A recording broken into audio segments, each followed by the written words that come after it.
Hello, everyone. Is there anybody around? I don't know. I wonder if there's any sound. I think there is. This is the first time I try to go live, and I did it really last minute without a lot of preparation. Well, other than getting up this morning and putting on some makeup, pushing stuff out of the way so the background looked okay. Really, there is. I don't even know how to like look at chats on this. So, first of all, thank you for being here, whoever's here. I just want to tell you guys I have no idea what I'm doing. This is the first time I go live. I have no idea how any of this functions. I'm trying to figure out whether if I open the video on my computer, whether I can see the chat, which I guess it does. I think there's somebody here. If you wouldn't mind telling me whether you can hear me, that would be lovely because I cannot be certain. I tried it yesterday on a go live, nobody sees me.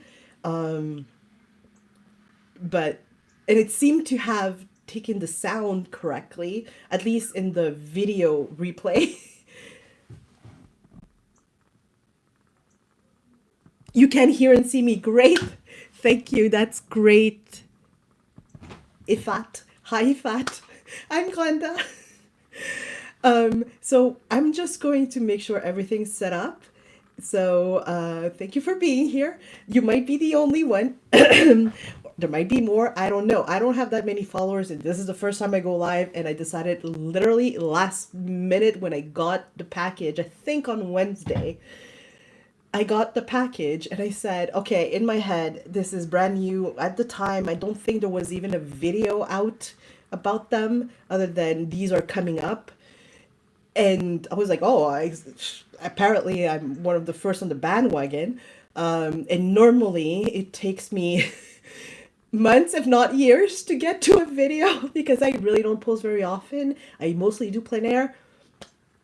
But I thought if people want to see these paints and how they work and what they are, I'm not necessarily the person to tell you this is how you use them.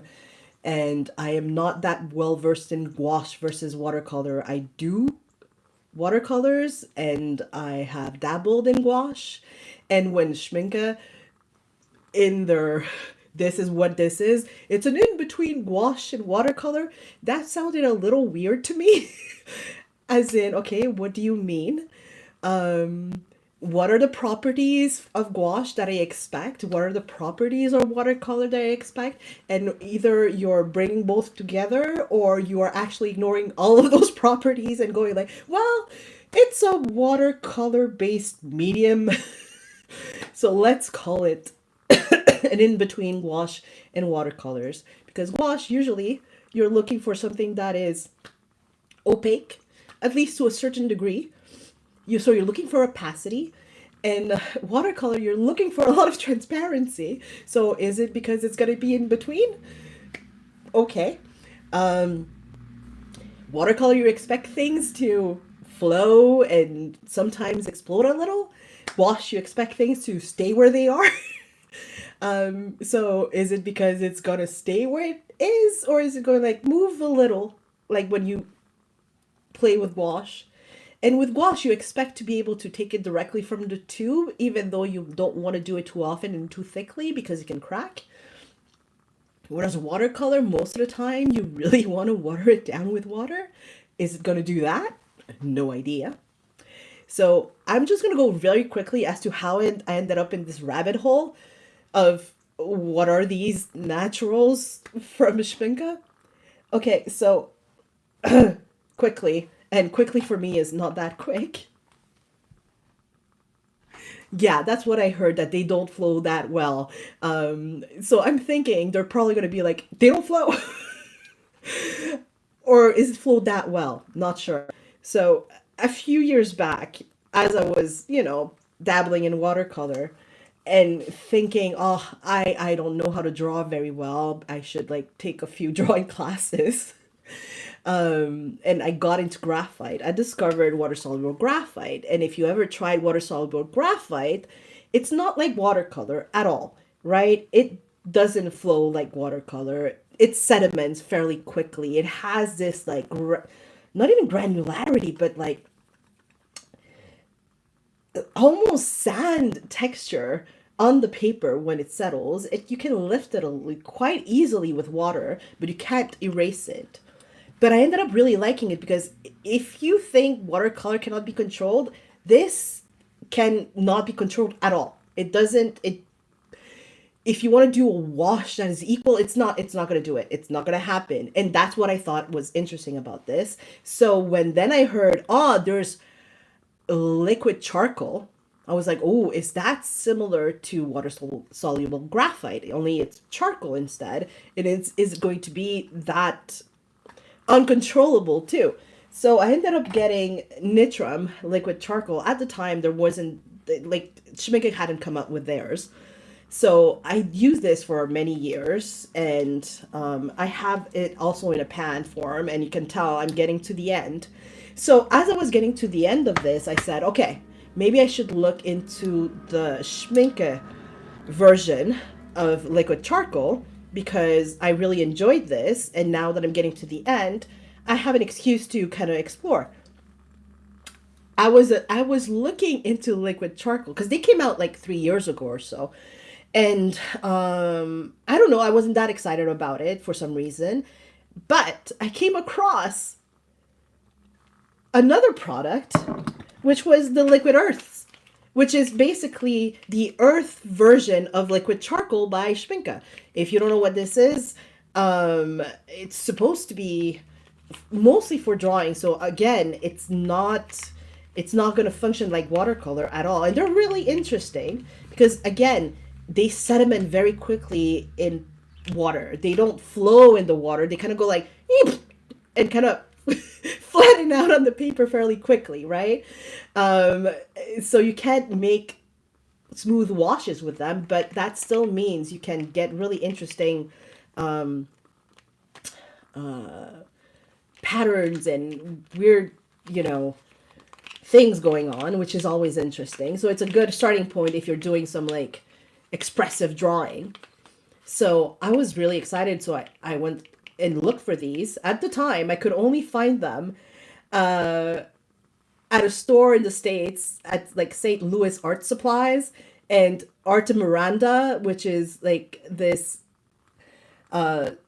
place in Spain. And I never ordered from there. So I was waiting to kind of, are they ever going to show up in one of either the Canadian stores or Jackson's, which is the, like, if I'm not buying in Canada, because I'm in Montreal, I often do go to Jackson's because their delivery is fairly quick. And finally, I saw them at Jackson's. So I was like, ooh, excited. I'm going to get these. And this is in between me going like, oh, I want the liquid charcoal to, oh, I discovered these to, oh, I'm getting these from Jackson's is probably a week or two time span. And as I was looking at these on Jackson's, I came across these and I was like, what are those? And on the same shipment, I was like, okay, I'm just going to add them because I'm curious. So, and now I have these paints, which I don't know what they are exactly, other than I can work with them a little bit like watercolor and gouache. If they are in between this and watercolor, that's fine with me because I actually like these, but it's not supposed to be that way. So basically that's it. It all started with water-soluble graphite, and that's how I ended up down the rabbit hole getting all these paints. So I'm sorry, I'm sick. So I'm going to try to not talk too much, which is not necessarily my usual setting, I talk a lot, which is probably why most of the times if you go into my videos in the past, a lot of it is just voiceovers, because then I can control and come down and come up with like, okay, this is what I want to say. If not, I just take tangents and keep talking.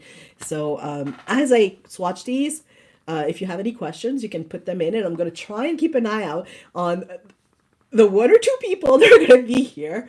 But the only reason I'm doing it live, it's definitely, oh, thank you. Yes, hopefully I'll get better soon. But basically, you either got live craziness today, or you were going to wait months. If not years, if not, it's never going to get published, because at that point, everybody would have shared what they thought about these paints and shown what they did. And by then I'd be like, well, I don't need to share. Everybody knows exactly what they are. So I'm doing it. All right. So I'm going to switch this out. So if you suffer from vertigo, I'm moving my camera so you're able to see my desk. So maybe close your eyes.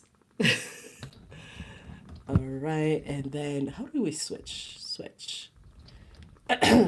Also, I don't know if I should blame Schmincke for this. At this point, I'm blaming like Art Graph for my downward spiral into Schmincke right now. But I should maybe blame Schmincke, because for the last 2 weeks, it's been spring in Montreal. And today that I decide to go live, it is snow outside. So yeah, we'll blame it on the paints. Let me get this out of the way. And you know, I have minimal preparedness. I did figure out, okay, how am I going to swatch these? What's going to be the easiest way?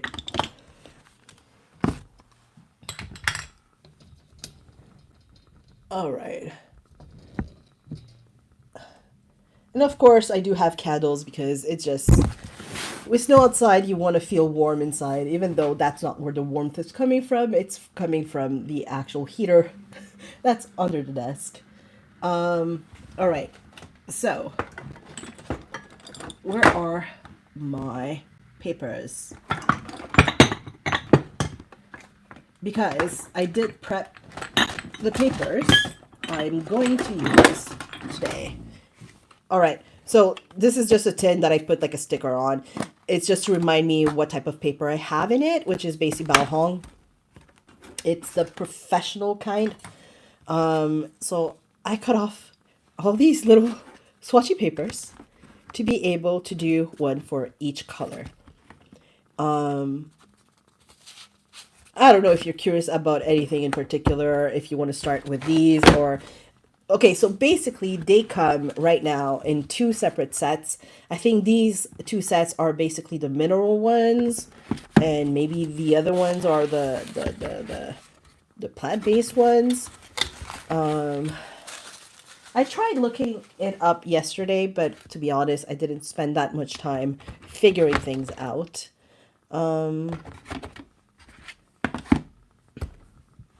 So let's get started. Maybe we can start with the ones that are all on their own, not in a set.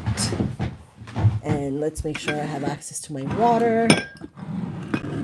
I don't know how people who do these things live do them lives, because ultimately I'm feeling a little overwhelmed all over the place, and at the same time I'm like, ooh, let's keep talking. When I do this at home, because I decide to do voiceovers, I just put some TV on I put like some series on my computer, put in headphones, and then basically it's all ASMR sounds with voiceover. It's never me talking live, because I find it stressful. And now I'm live, I'm doing it automatically, simply because apparently I have fear of silence when I know somebody's around, and I just fill it out with me talking a lot. All right, so Again, sorry for moving you guys.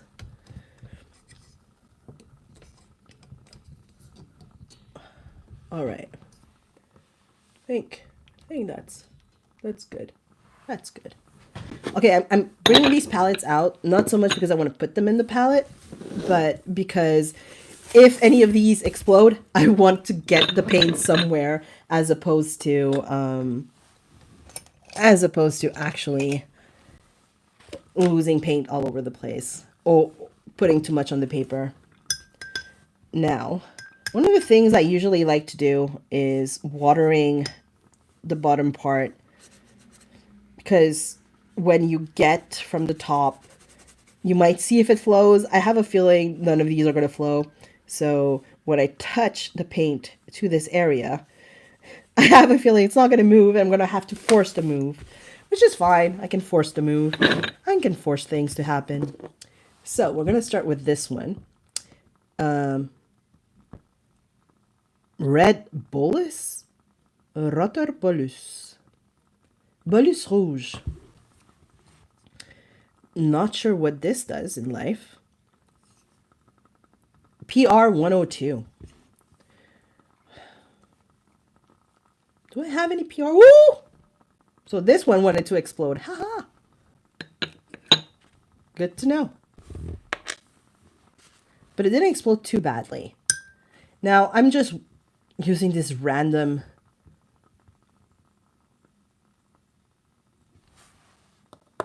brush. I think it's a Royal Langnickel. It comes in a set, and I have a few of them. And I use them mostly for things like gouache and when I just want to go rough with my paint. So yeah, it doesn't move at all, right? There's oh yeah, I'm not even sure it diffuses that much, because it doesn't seem to be. Does it? Can it give me? So they are less grainy than the liquid earths, but definitely they don't move like this is wet on wet at this point here.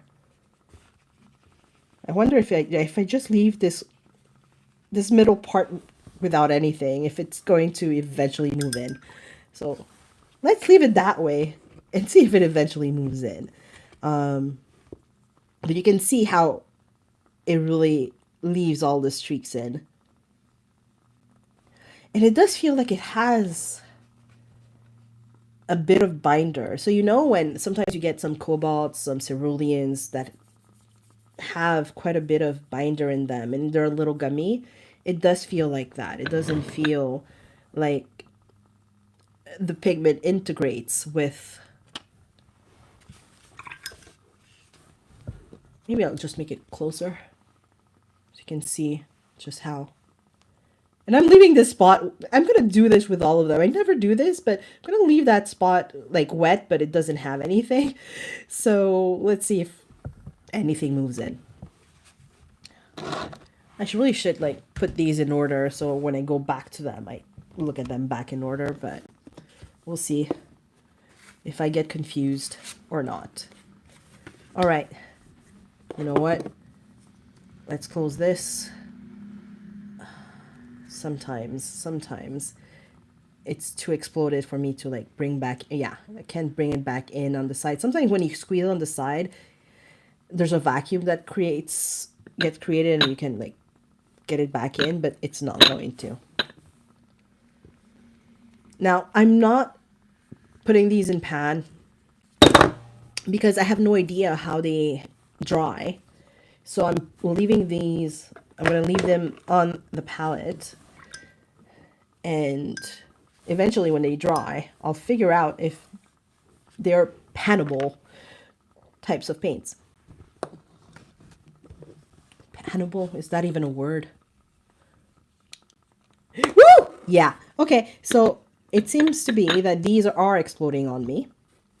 It's interesting because the liquid earth did not at all explode on me, but these ones are. Oh, I was gonna forget to wet. Let's wet.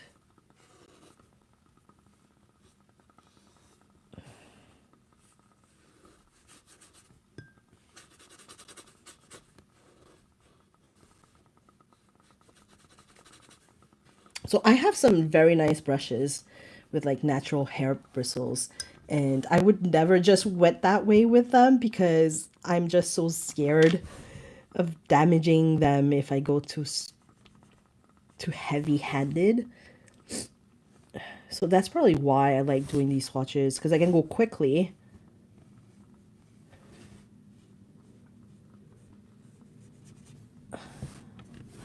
Did I tell you what this was? Dragon's blood. Dragon's blood. Okay, so it's interesting about dragon's blood is that originally it comes from a plant, I think. And basically, I don't know if it was during the Middle Ages, some people thought it might actually come from elephant or dragon's blood. I don't know what it would be called if the winning theory had been elephant blood. Would it be called elephant blood nowadays? Who knows? Although it would be scary to say, I don't know if you guys sometimes talk about like art materials with people who are not into, you know, anything arty, and telling them, oh yeah, I'm using dragon's blood. How that conversation would go.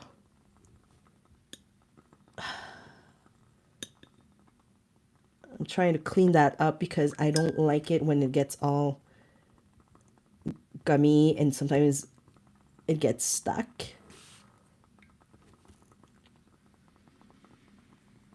Okay. Again, I left a spot there. This one seems to move a little bit more, and I do like the color. It's very much a blush color. Let me get it closer to the camera so you guys can see.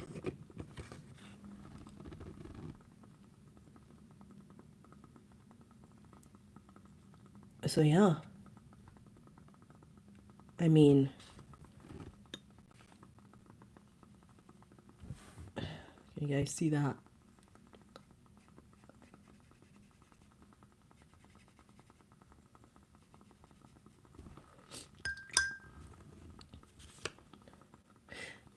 Like, none of this to me says gouache. Unless your gouache went bad. I've never had any gouache paint that left streaks quite that much. Unless it was one of those colors that just, you know, it's very difficult. Like some cobalt violets, for example. It doesn't matter how much you work at them. They're never going to be perfectly flowy. And I don't know if I ever came across a cobalt violet gouache. All right.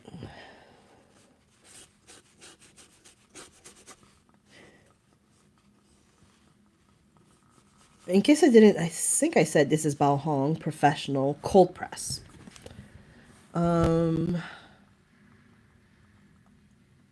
So Kamala. Again, this is a plant. Apparently, there's two plants in India. One is like, what are they called? The ones that, they're not orchids. But it's a type of flower one, but it's not that one. This is like the other one. And I think it comes from like their fruit. Oh, yeah. Explosion. Oh. This is a thing. Is that because this came from overseas, it flew.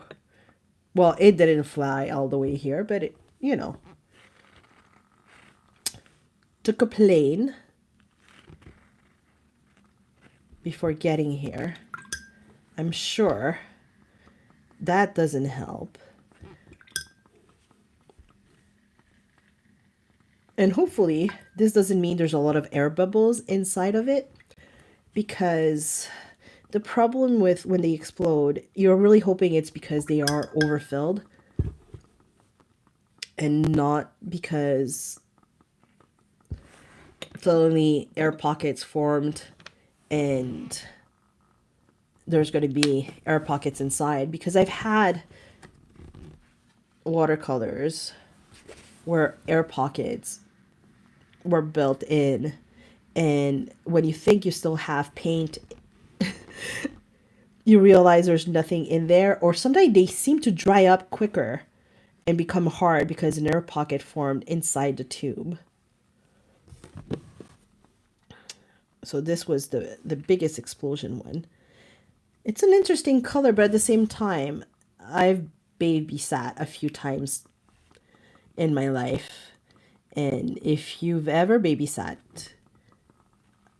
a child who is not yet on hard foods and is still on like mostly baby milk, I think you can you like, does it remind you of anything?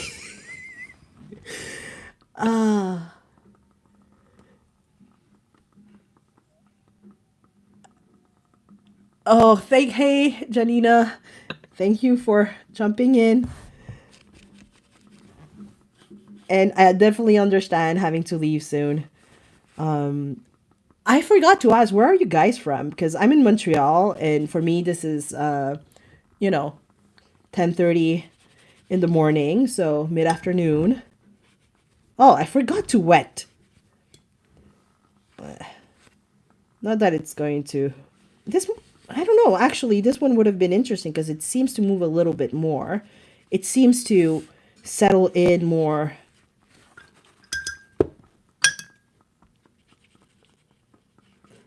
Okay, I'm just going to wet this with just clean water and see what it does.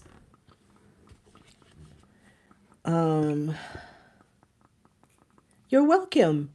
I'm here to swatch for you guys. I'm basically here to swatch for you guys because if not, to be honest,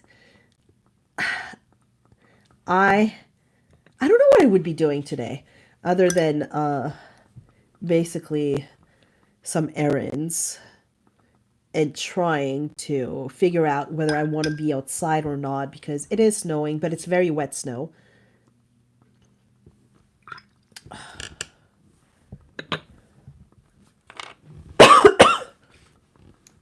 I will randomly cough at times, so I'm sorry for that. If I figure out how to mute myself while I cough, I will do it. If not, I'll just step out while I have a coughing fit. Kamala. Oh. For some reason, I haven't been reading necessarily all the pigments. So NO2. Naturally occurring orange 2. So I looked it up yesterday because I wanted to know, like, wait, what does N mean? So naturally occurring, N. O for orange. And 2 is the pigment number.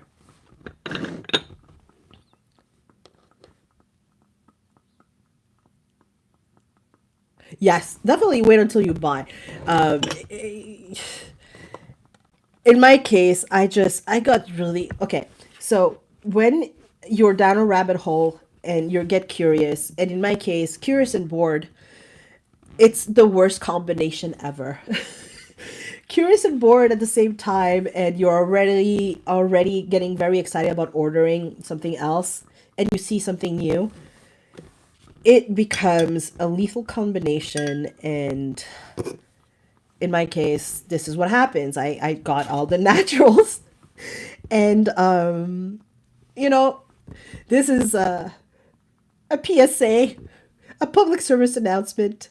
Put things in your if you're shopping and it's not urgent because you're like, you're just curious, leave it in. for a few days. If you come back, you're like, oh yeah, I still want them, then get them. But in my case, I apparently have no impulse control. Oh, this one didn't explode. All right, so Rugen chalk. PW18.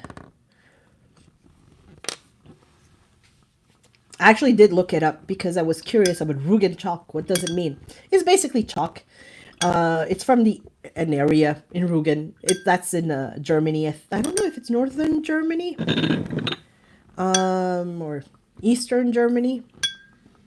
I know that it's mostly used, chalk, for building cement.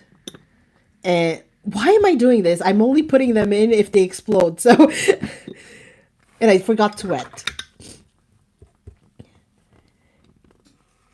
But basically, chalk is used for cement and for lime, agricultural lime mostly.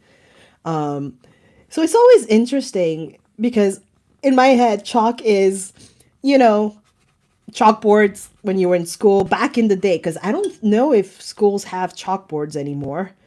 I went to school in the 80s and 90s, so we definitely used chalk, and we painted on the floor with chalk. Yeah, I'm liking the colors so far too. I like the hues they have. They're very interesting. This one, I feel like I should have gotten some black paper. I might get some black paper later. I just never use it, so I'm not even sure where I've put any black paper. Maybe if I get it closer to the camera, you might see some of it. It is a warmer white. It's not like Chinese white, but it's not at all like buff titanium. Buff titanium definitely has more color to it than this. Watered down buff titanium. I'll be curious to know how this is potentially used. Probably to mix with other colors, make them a little more of a pastel, maybe? I don't know. This one's going to be difficult for me to figure out. I'm not a big buff titanium girl already. Not because I don't like it. I don't know about you guys, but I always feel buff titanium in a mix takes over so quickly because it opacifies everything. Not that this feels opaque like buff titanium at all. Maybe because it's just so close to white that I may mean I'm not seeing the opacity. So that's another thing. I didn't really bother with like creating a black mark to see opacity. Usually if I'm doing like the full-on swatches with like with glazings and blooms and etc., I break down the paper into little segments. I didn't really do that. I just wanted a quick and dirty, let's swatch these. But I always feel buff titanium, because it opacifies, that you can't really go back from it. I'm just going to remove that because I'm going to forget it's there. I'm going to mix something else in it, and then I'm going to be like, why is that color weird?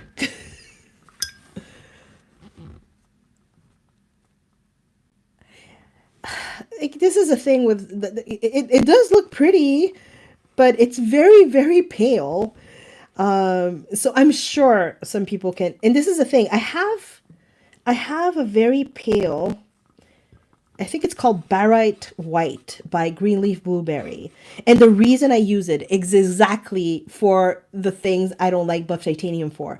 It slightly opacifies other colors. So I was doing once some peonies, kind of very loose freestyle kind of peonies, and they were this slightly off-white creamy yellow, and I was using a yellow pigment But because I wanted to make it several layers, I used the barite white with it. That gave it just a little bit of opacity to kind of cover the lower layers a little while you could still see the yellow layers under it.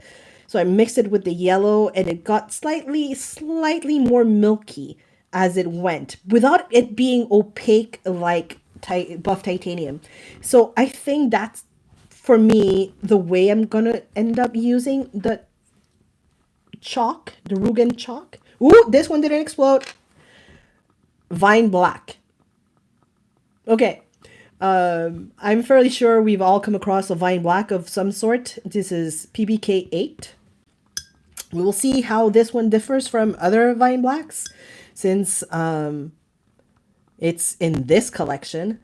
Not that I'm trying to remember if I ever I probably played with vine black at some point, but it didn't really mark me because I usually go with things like Mars black or magnetite that have a lot of granulation. I don't know. I don't think this one has that much granulation. And this one feels more like a watercolor for some reason. Why does the black feel more like a watercolor instead of like a messy, uneven paint? Probably because it's made with like a pigment that is more regularly used and already used in watercolor, because it already knows how to mix with gum arabic. Again, I'm going to try and remember to leave a space in between that I don't wet to see if it does close in later on. Can I get it darker? If I remember, vine black never goes too dark. Probably shouldn't dip inside the way I am doing. But I mean, no, it's not going to go too dark. Which I like. I like using black pigments that granulate.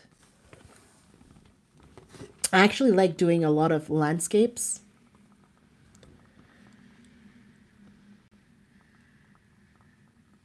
Oh.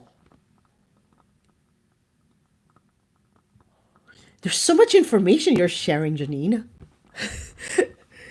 That's great. Is this color is close in hue to the liquid earth chalk?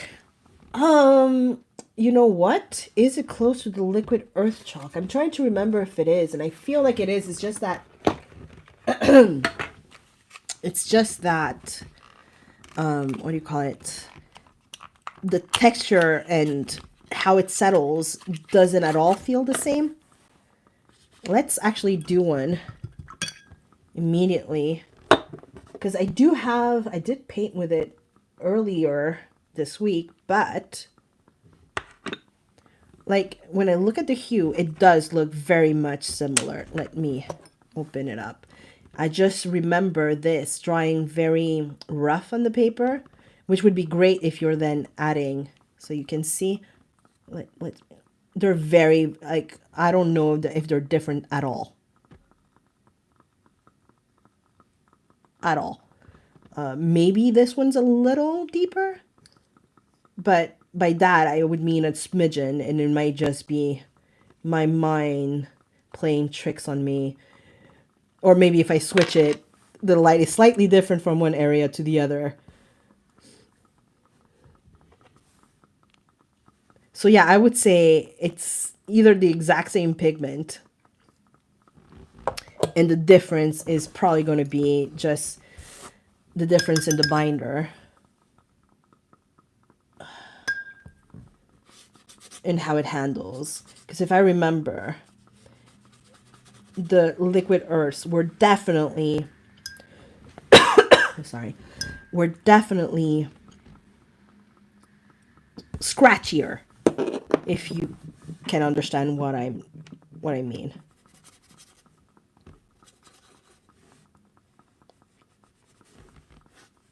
And I wonder if the big, yeah.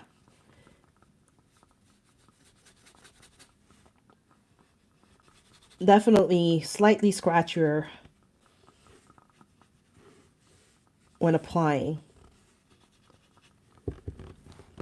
drier, no matter that I feel like I've used quite a bit.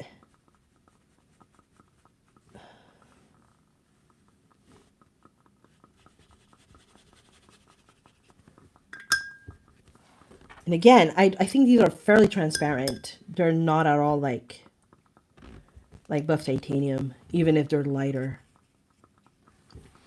So I don't know that if you can see any difference. We'll have to wait until they dry to really see the difference. So I'll put them aside and we can go back to it later, but the hue is very similar other than me. Oh, by putting the... This is why I shouldn't talk and do something at the same time. I get confused.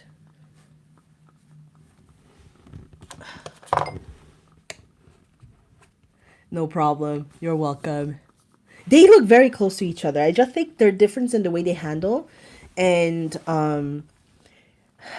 from like experiencing them, I would be like, if I'm doing watercolor and things like watercolor, and that's what my experience wants to be, and that's the result I want, I would use definitely the natural one. If I want to maybe go with like dry medium on top because I'm gonna want texture, maybe I would go with the liquid earth, because that's right now as I'm working with them, that's the feeling I get. But yeah, I do feel like definitely the natural ones has more of a watercolor experience to it. No problem. Thank you so much, Janina, for stopping by. Have a lovely rest of your weekend, and then have a lovely week. Thank you. Yes, I'm hoping I will get well too. All right. So, last one of the free agents that are not in sets. Wait, this is Vine Black. I just did Vine Black. Graphite Black. Whew. Okay, so I'm always curious when they say Graphite Black because they usually do use graphite.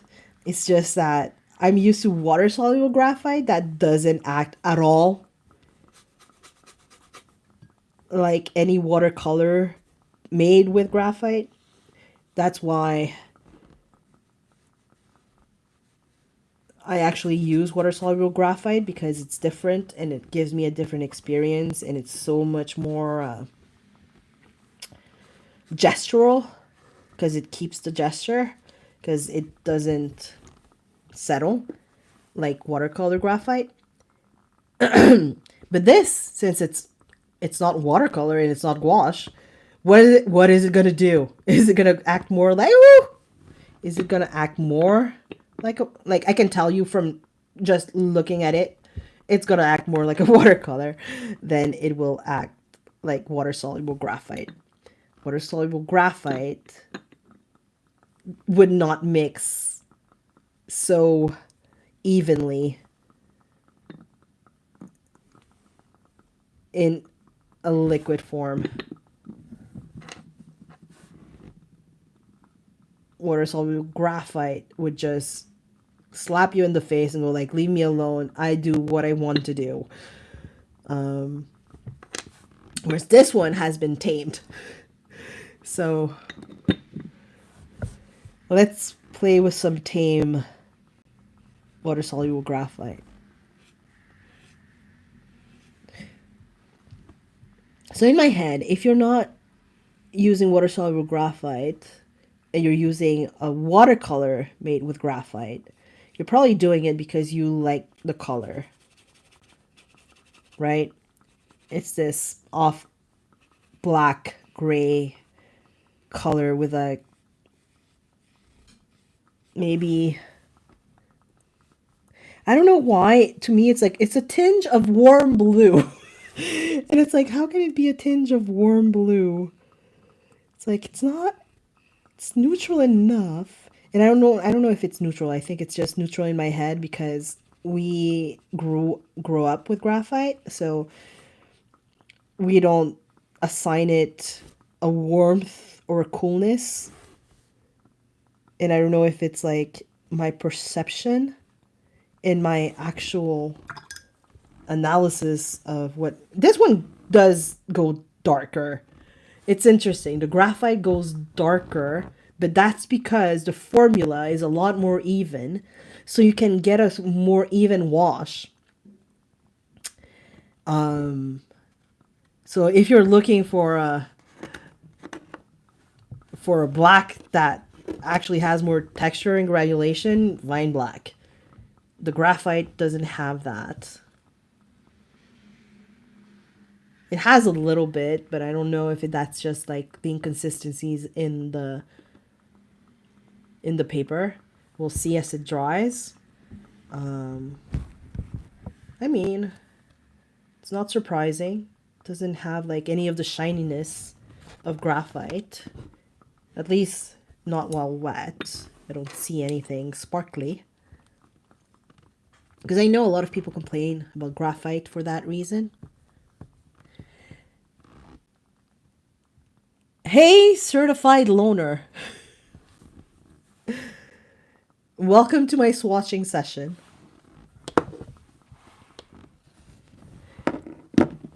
All right. Those are the loners. Actually, these are the paints that basically don't come in a set. That's the ones that we've swatched for now.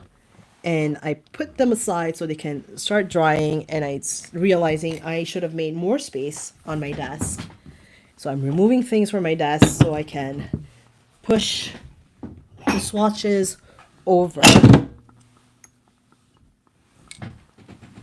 so they can dry comfortably while I continue swatching. I have so many things on my desk.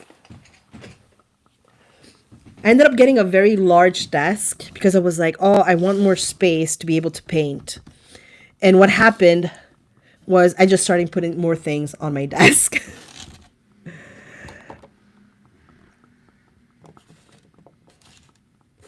Okay. And then I'm putting this here. And then I'm putting that there. And now we're going to move to one of the sets. So I might not remember immediately what colors were there, and this is why sometimes I film things, is because I'll be able to remember when I'm rewatching the video, which one went where, if I'm not immediately capable of remembering. So I basically use videos now as, as a reminder. Okay. Let's use this one.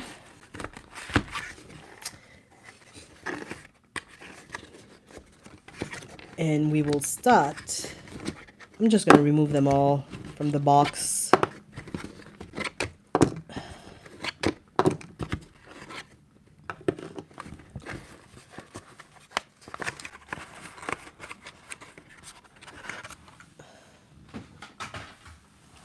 I never know what to do with pretty boxes. I sometimes feel like people should give me just like plain cardboard boxes with just the necessary information, because then I'm like, oh, it's a pretty box. Do I keep things in the box? Should I not keep them in the box? And then I have a debate with myself. And eventually I will take them out of the box and I'm going to have to get rid of the box. But like how many months or years am I keeping things in a box just because I'm still debating, just to eventually go like, well, I can't keep everything in a box. I really should like have these paints with everything else and not treat them so preciously, and every time get the box to get like that one color. That means I'm gonna go through the paints a lot slower, and I'm not gonna actually enjoy playing with them just because I have a pretty box. I don't know if you go through that, but every single time I do.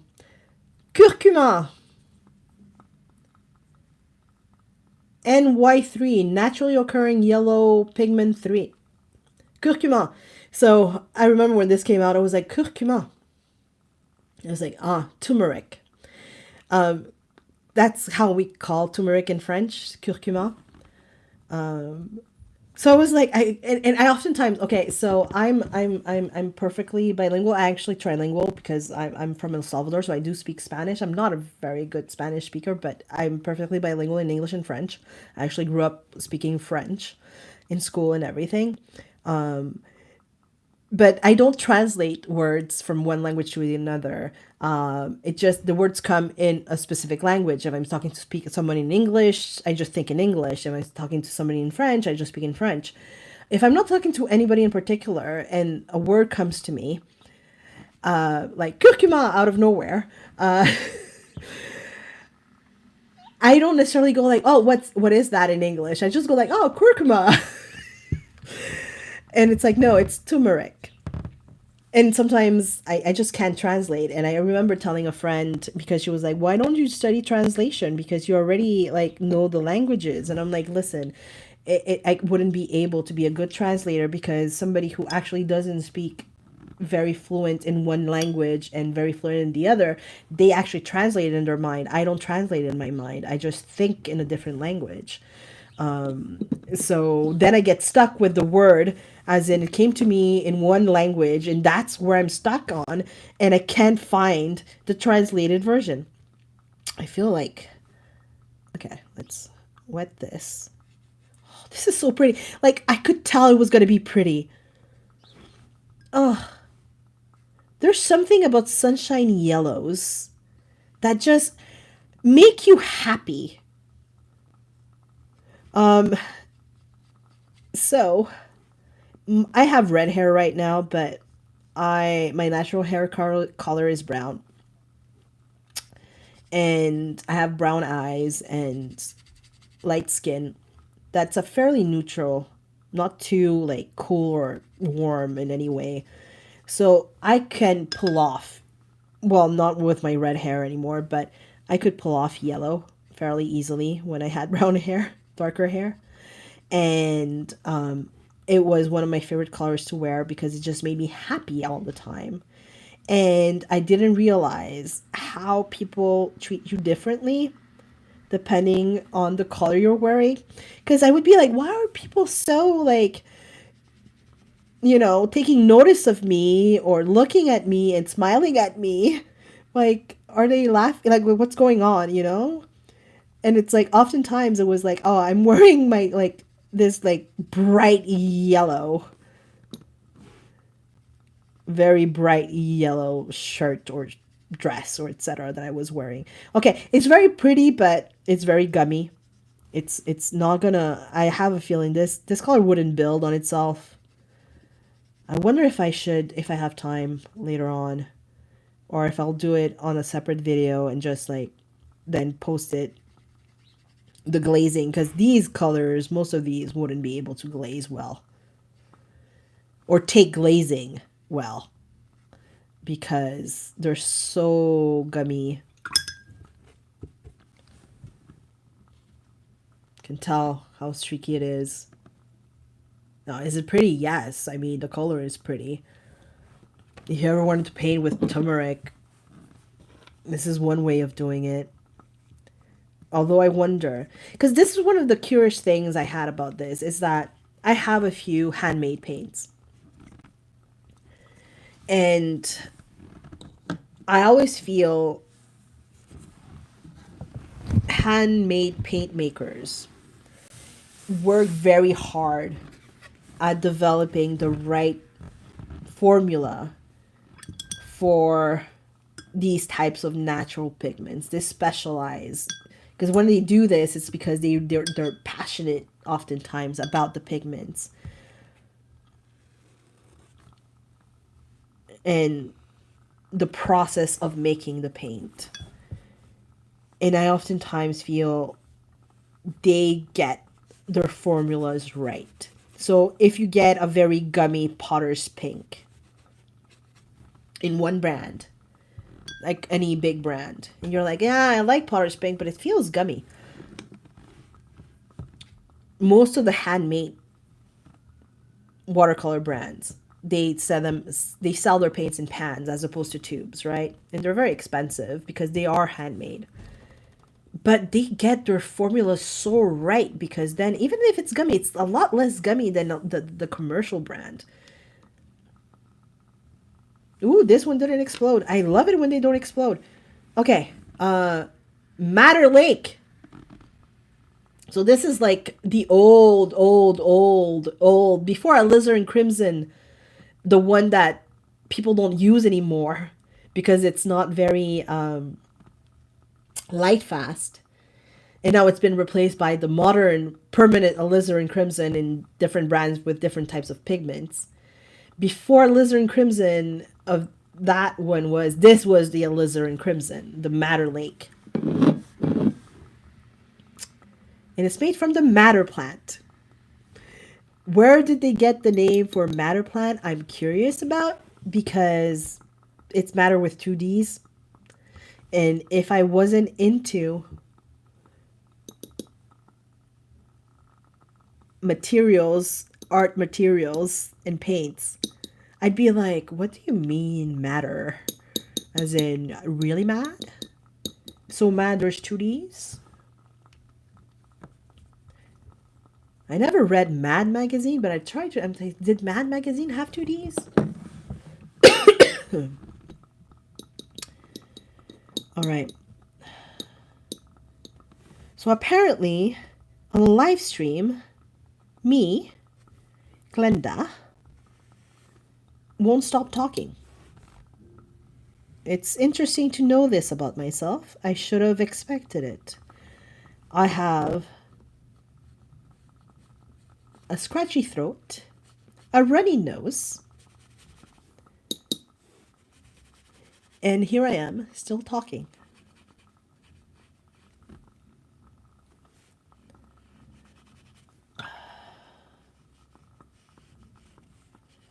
Let's try and remember to leave a little bit.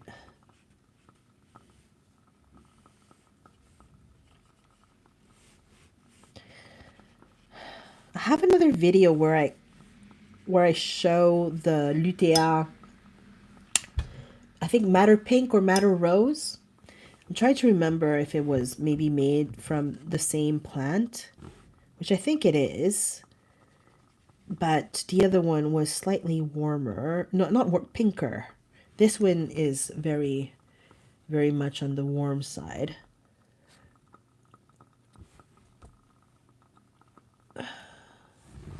I just want to quickly look at it next to the Dragon's Blood. Dragon's Blood has pinker, more pink in it. This one is a little more easy to handle. We'll see how it dries, but you can see how much I struggled to try and get something somewhat. So I don't know why they call them between gouache and watercolor. There's nothing gouache about these other than they don't move as much. But to me, that's not necessarily the reason people use gouache.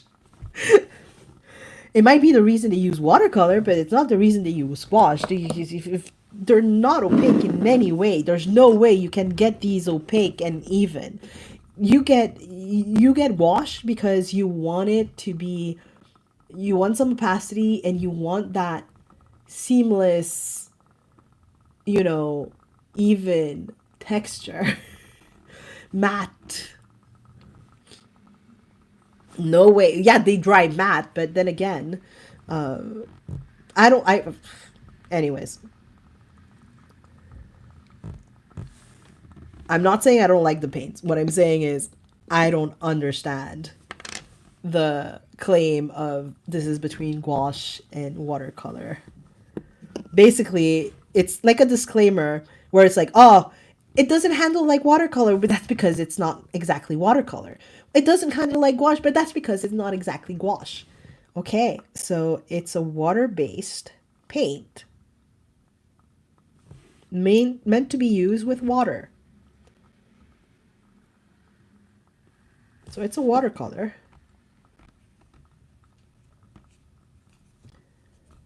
Okay. Going back. Indigofera. Natural occurring pigment, blue 1.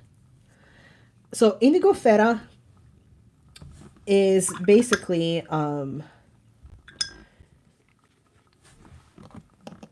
I think theirs is coming from, like, I'm not even sure of the pigment. It's a pigment that originally came to Europe from India.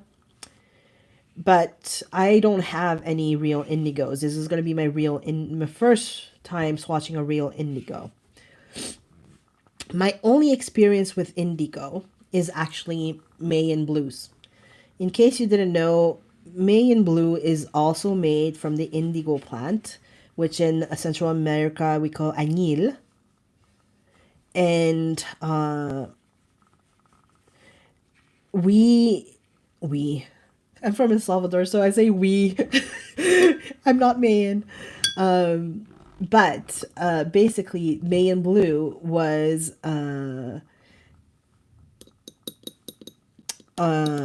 is it an ink? But basically, it's then the color is precipitated on clay and other things, and then from there, oh, this is pretty though. I do like the color. And then after it's precipitated on clay, it's turned into pigment, which makes Mayan blues light fast, because there are things that were created by the Mayans in pottery. A lot of pottery. This is so pretty. It does remind me of Mayan blue. Only Mayan blues I've come across have a little bit of a more maybe greenish tint to it. But no, very, very similar. But Mayan blue could be light fast because it's not directly just from the plant. It's not a dye. That's the thing. It's a dye from the plant, but it's then precipitated on clay, and then they make the pigment out of that mixture, which apparently is what gives it its longevity. This shouldn't have much longevity.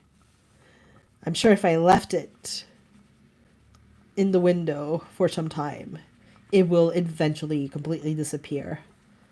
It is gummy, but most Mayan blues end up being gummy. Does it have any qualities that the Mayan blues that I have from like the different blends? Because I have like Mayan blue from Daniel Smith. I have Mayan blue from Greenleaf Blueberry and Stone Ground paints. And this is not Mayan blue. This is indigo.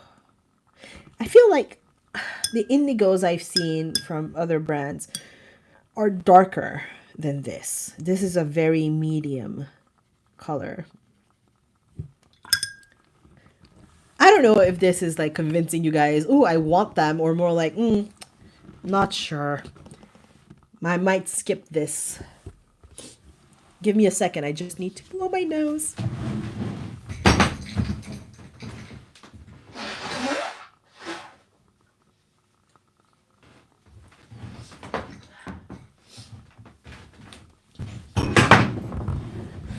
And apparently step in everything that I got off my desk and on the floor next to me. It's okay. I'm still in one piece. In case you were wondering. Dyer's green. I'm trying to remember. I think it was I think it was Kamala that is actually, yeah.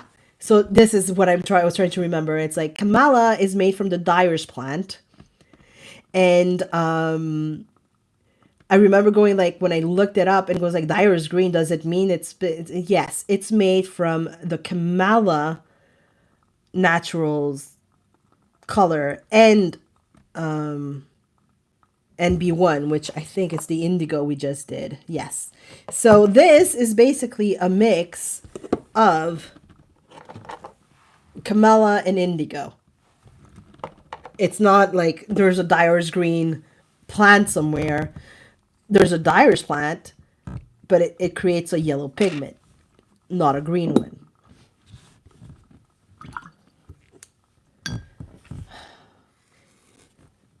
I don't know if you guys ever go like, it's so interesting that I apparently do homework to be able to use paints because I get curious. Like, would I have put this much effort in school?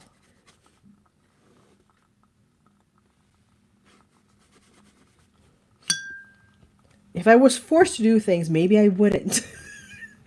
But since it's on my own time, for my own pleasure, let me look up some of these colors and try and figure out what their histories are.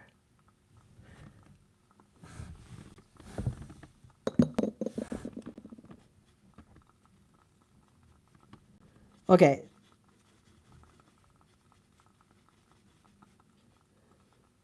Gummy, very gummy.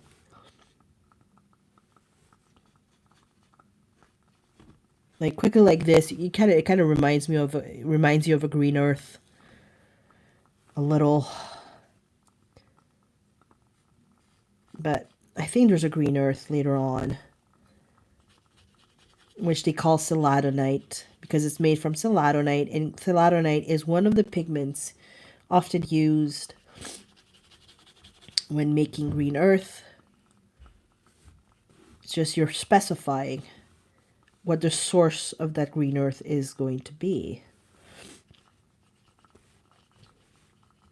So we're going to have to put it next to that one later on to see how Dyer's green, which is a mixture.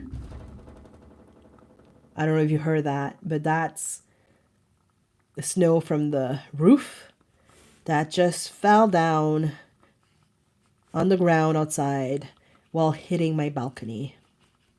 So if you heard and saw any shaking, that's what's going on. It's not an earthquake. So gummy, super gummy. I wonder how these are going to dry out. I'm very curious as to see how some of these are going to dry out and how they would be able to re-wet. Which is why I actually often like when I buy, you know, traditional types of pigments from handmade companies, because they figure out a formula that dries and re-wets fairly well, as opposed to me just crossing my hands and hoping some of these will work. Style de Grès. It's interesting because Style de Grès is the name that we usually call either green gold, or I think it's not green gold, the other one, nickel azo yellow. So azo yellow, the PY150, I think in Sennelier, that's what Style de Grès stands for. And when you see Style de Grès vert, that's when they mean either azo green or green gold, PY129.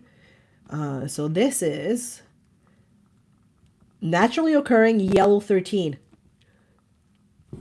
So I wonder if this is like the original indigo. Not indigo, what am I talking about? The original Style de Grès? I didn't look it up. I must say, I fell asleep at some point yesterday.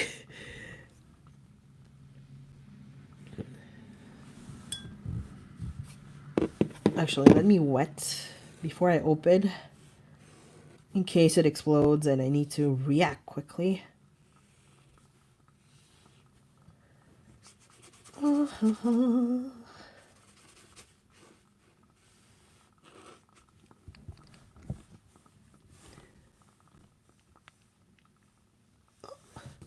Not much of an explosion. Good. Ooh! It does look like the other colors. So I'm gonna have to look this up at some point. Is this where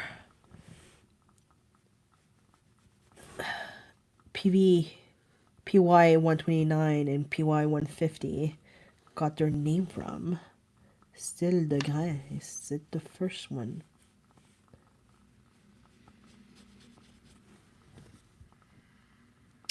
Grain means seed in French.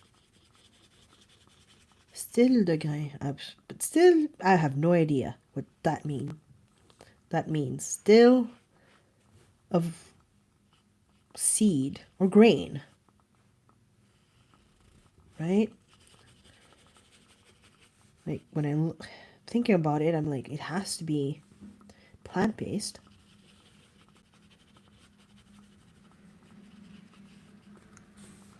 It's dirtier. It's dirtier than PY150. It has a lot of translucency, like the other two. It does feel like it's somewhere in between a PY150 and PY129. It's a very pretty color. It does have that golden quality to it.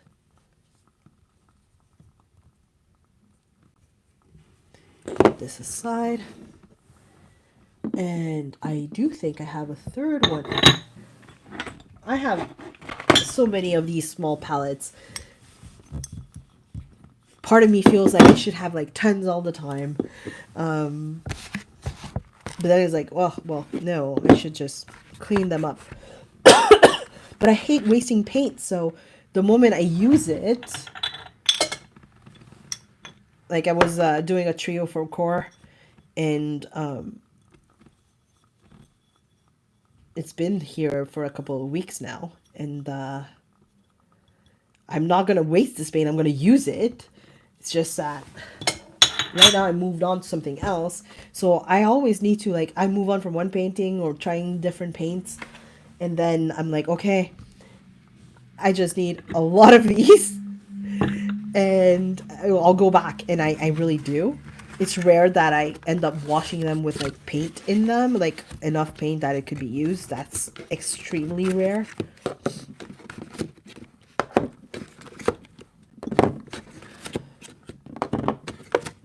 All right, these are the last ones. How long has it? It's been over an hour. So if you're still here, thank you. Yeah, I do think that if they keep the gumminess, you need to work with it, right? So if you are doing an underpainting with like, okay, I know it's gonna like keep the streaks in. The only thing is it too gummy to take pencil on top of it easily, right?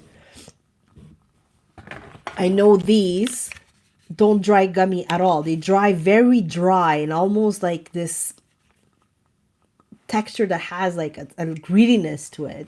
So it's like, yeah, definitely I'll be able to like use it at underpaintings. These ones, I would need to explore later on, like how does it do that? I mean, you can still do it. It's just, I just wonder if it's the ones that are like extra gummy, if the paints will actually let you do layers of,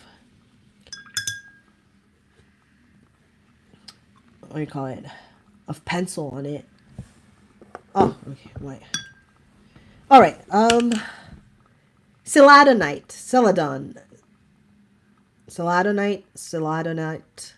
So apparently it means what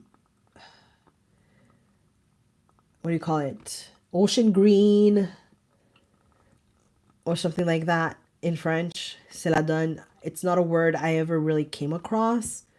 PG23.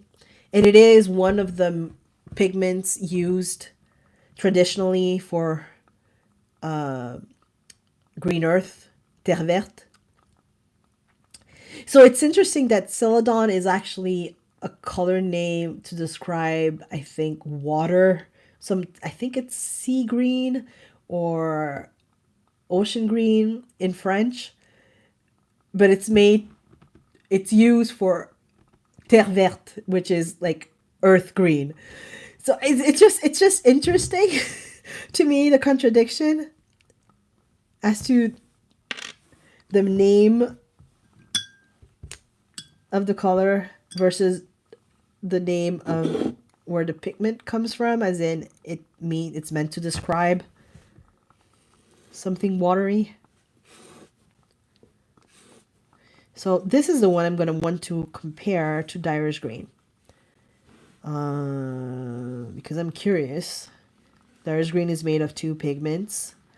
This is just PG23.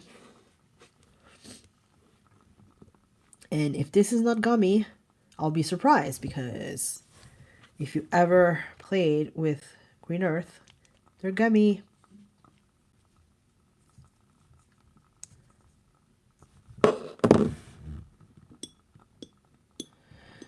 Whoop. Gummy. Okay, it's softer. Definitely softer than Dyer's green.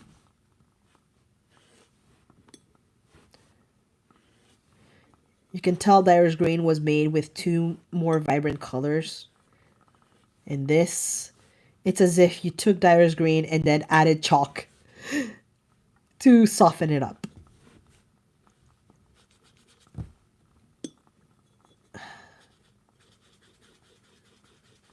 Extremely low tinting. I need to use a lot of this so it can show.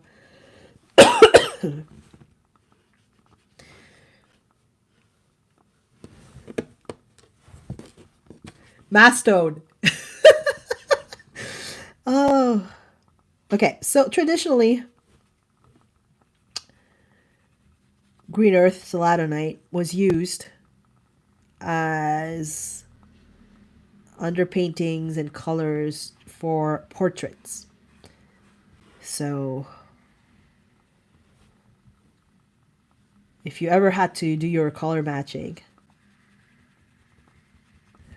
when you're like looking at foundations, are you a warm? Are you a cool? You're a neutral? I'm guessing green was for the warm, the green in our skin. I'm a fairly warm neutral, so my veins are not particularly blue. They're this pale, greenish, sometimes a little blue, but very greenish. So I'm guessing, I don't know if you can tell, the green in my veins. It was also used as a base when you did gilding. If you gilded with gold, you gilded with Green Earth, which I guess was Celadonite, oftentimes.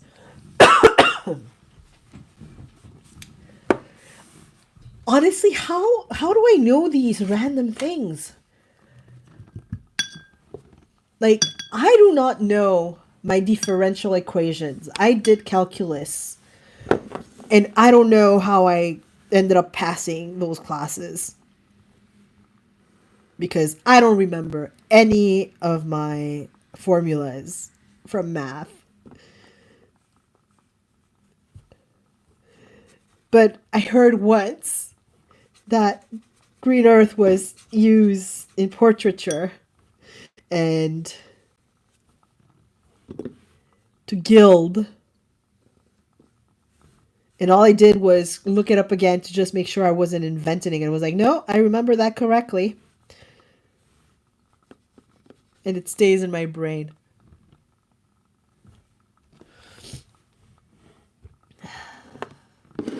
Like, sometimes you really can't force people to learn certain things. You really should, focus on your strengths sometimes. And my strengths apparently are random facts about art materials.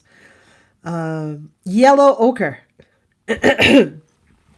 We all know what yellow ochre can look like. This one specifically is naturally occurring because it's not PY43, it's NY43. That's interesting. So I would love to know what the difference is between NY33 and PY43. Because I do like, of the yellow ochres, I like the shampoo. Exploded a little. Of the yellow ochres I like are the PY43 ones. I do not enjoy most of the PY42s. Most of the PY43s have a certain warmth and transparency to them that I feel like PY42s don't have. That's why for a long time, the only PY43 I enjoyed was the one from Daniel Smith. Now I'm collecting a lot of earth pigments from different brands. I have gone insane collecting just about all the Roman schmalls I can get my hands on. Mostly because Roman schmall, when they came out, were so inexpensive. Ah, you think it's a typo? It might be. Because I wonder. Because like, what?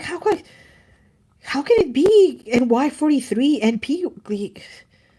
Anyway, so I would love to figure out if that is a typo, or if there really is a difference, and the difference is not in the actual sourcing, but in the treatment of the pigment. Okay.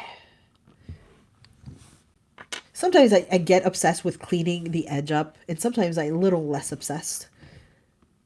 So this is a trick, right? If it goes out, you can usually squeeze here on the side, and it's like vacuum it back in, vacuum it back in. But it doesn't always work, and sometimes it just creates more of a mess. So you definitely need pans or a palette or some place to put the extra in. Okay, let's look at this NY43. That might just be a disguise for a PY43. Like, I think it looks pretty here.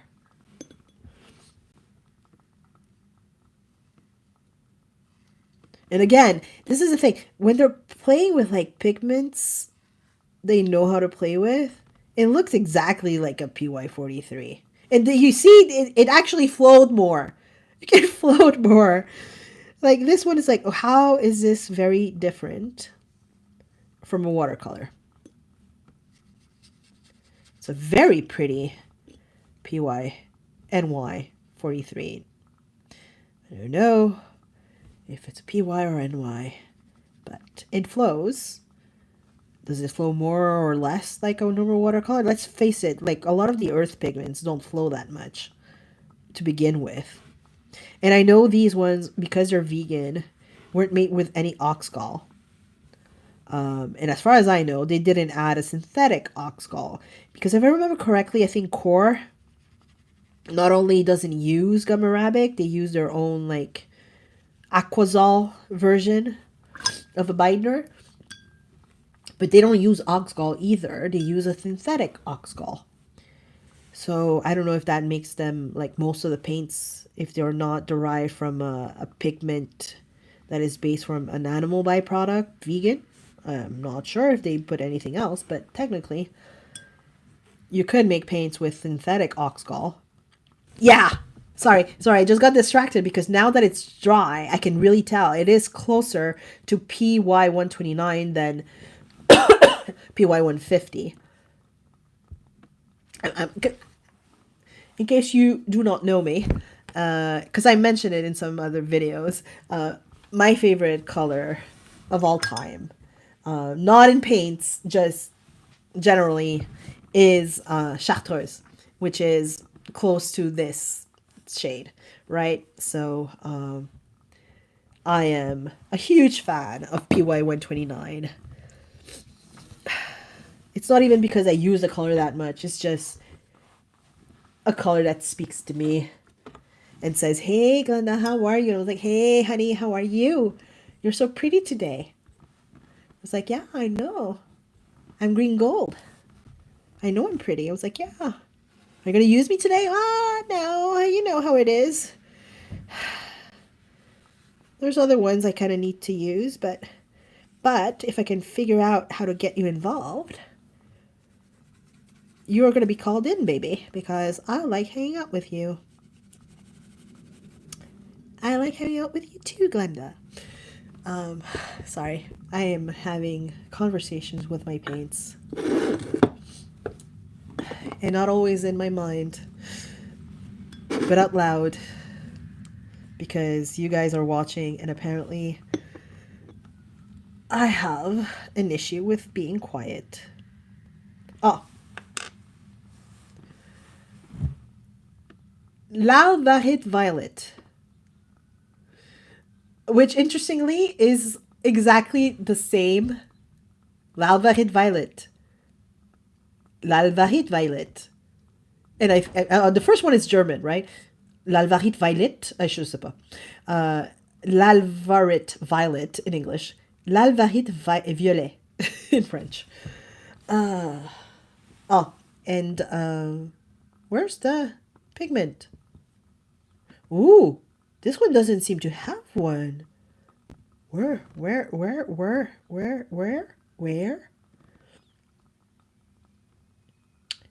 Made in Germany. Yeah. I don't see any pigment information for this one. Nope, I'm not crazy. No pigment information for this one. Not even not available. So that might be a mistake. They're brand new paints. I wonder if like some of these batches.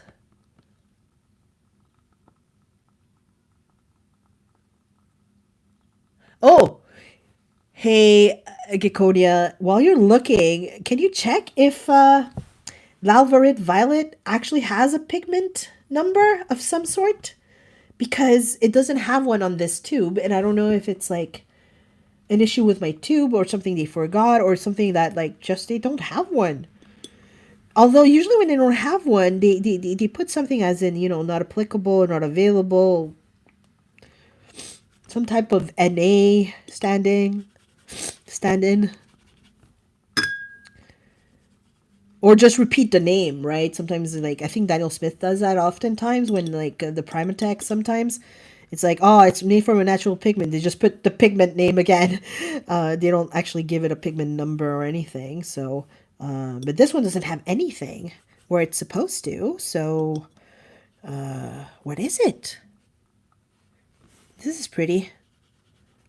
I feel like this is like one of the, like a warm clay. The other day I was watching somebody online on a short, I think it was.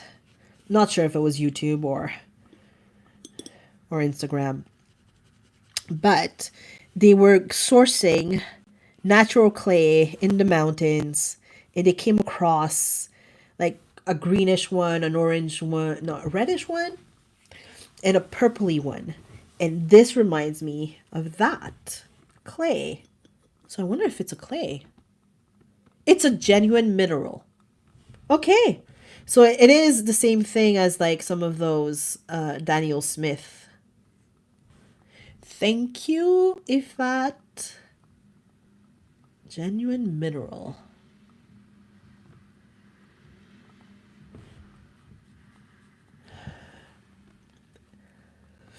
This is the thing. It was like full saturation. This one's not streaky though. You can tell it's not streaky like the other ones.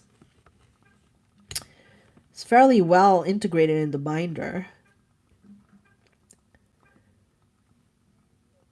Flows just enough to like even out. It's a lovely warmish purplish gray. The pigment is andesite rock originating from lava flows. This igneous? Is that the word. Igneous rock is gray but has a unique violet color due to natural iron and manganese oxide components. They have me at manganese oxide. They have me at manganese oxide. I do enjoy manganese oxide. Sorry again, my nose is going to need a little bit of my attention for a second before I move on to the last two. And then we can like answer a few questions or, you know, figure things out. Sorry.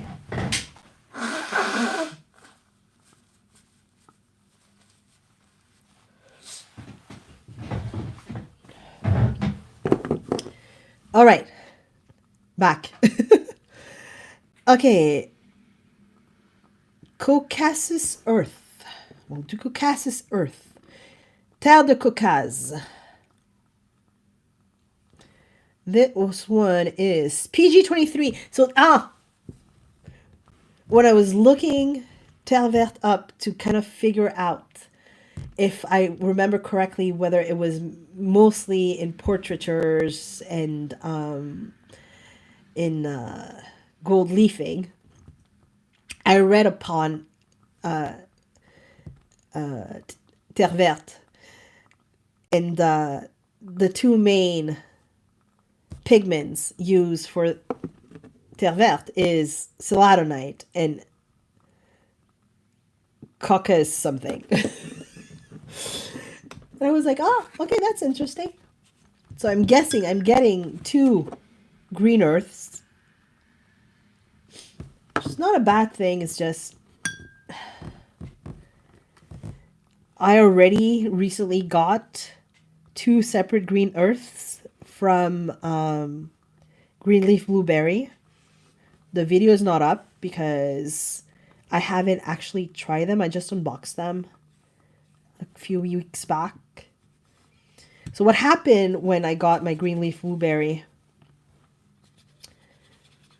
was I kind of fell because it was raining and there was ice, and I went to the store and I had on one hand desserts in a pretty box. I had like tartelettes aux fraises, which are strawberries, tarts, little tarts, and a baba au rhum. And in the other hand, I was holding, you know, those cardboard boxes where they put like the rotisserie chickens.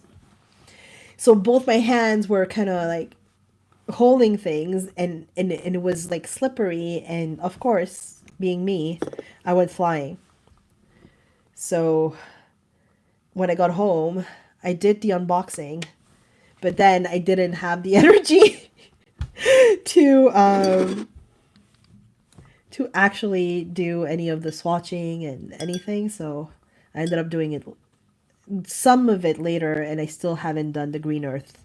And I wonder if the difference between the two green earth I got were like one was from Caucasus and the other from Celadonite. I'm not sure. I would need to check. But I haven't tried them yet. And again, green earth has this like white chalkiness to it. Like the other one, only this one is a lot more neutral and a lot closer to a slate than it is to a green. Like, it's like a warmish buff titanium, like a greenish buff titanium. Because I don't know about you guys, but sometimes I do feel like buff titanium in some lights looks a little sick and green. Ooh, but I like it. This is the thing. This is what I like about these. Is like they are a lot more transparent than buff titanium is. And I can work with that because I always liked buff titanium, but I always disliked how opaque it was and how it opacified all my colors, which is why I like my barite white from Greenleaf Blueberry, because I give just enough opacity to make it slightly different, but not opaque enough that it becomes problematic when I'm like actually wanting transparency. Ooh, look at that.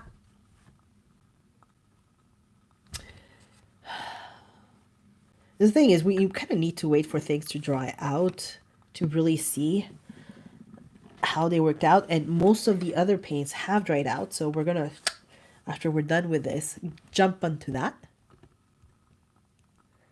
Caucasus Earth PG23A.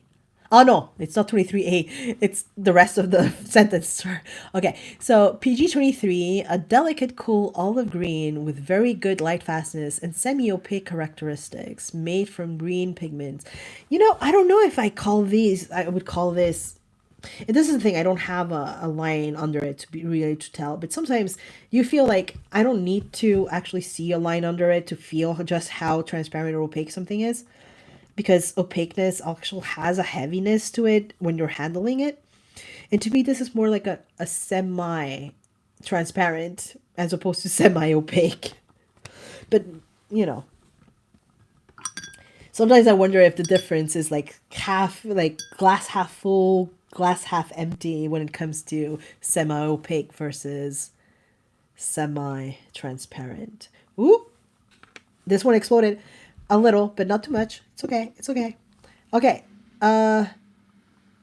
Green Slate.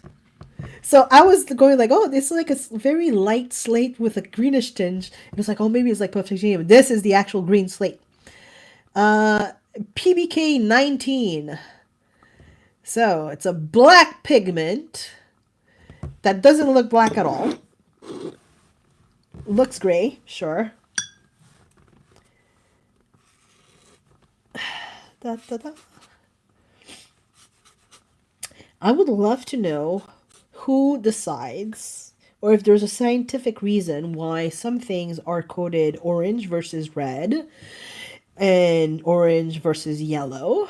So PY versus PO. And when something is coded black, PBK, versus green, PG, such as perylene, green is a black pigment, and this one is also a black pigment. Ah, well, it's very gray. It's very neutral.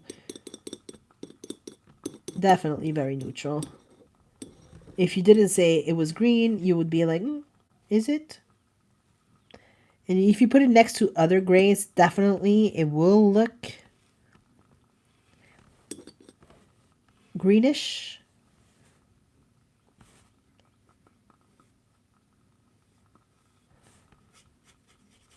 So this one I understand a little bit more why it's a PBK than a perylene green. Because perylene greens, to me, yes, they can go very dark. And they're just gorgeous. But they're very green to me.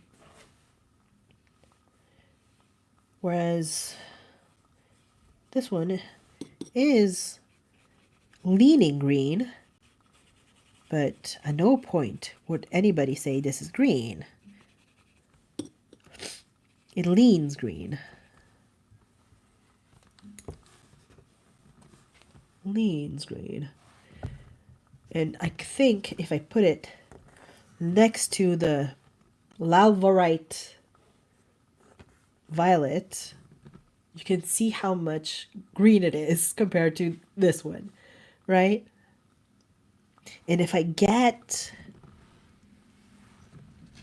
Vine Black, which is a lot more neutral, even though it's dark, you can see how green this is compared to a very neutral gray, and how purplish warm this is compared to a neutral gray. I love color. I love going like, ooh, there's a difference. So my apartment is painted in a lot of off-whites.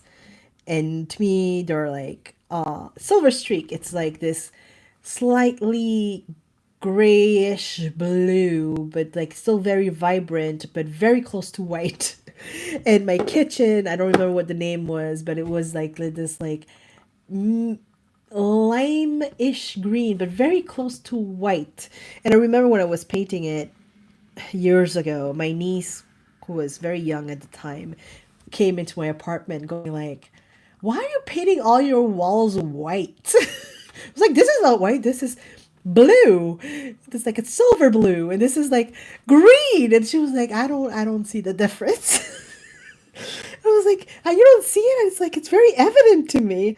Uh, I should have known I was gonna, when I fell into watercolors, that I would be like, no, no, no, no, no, this is very different.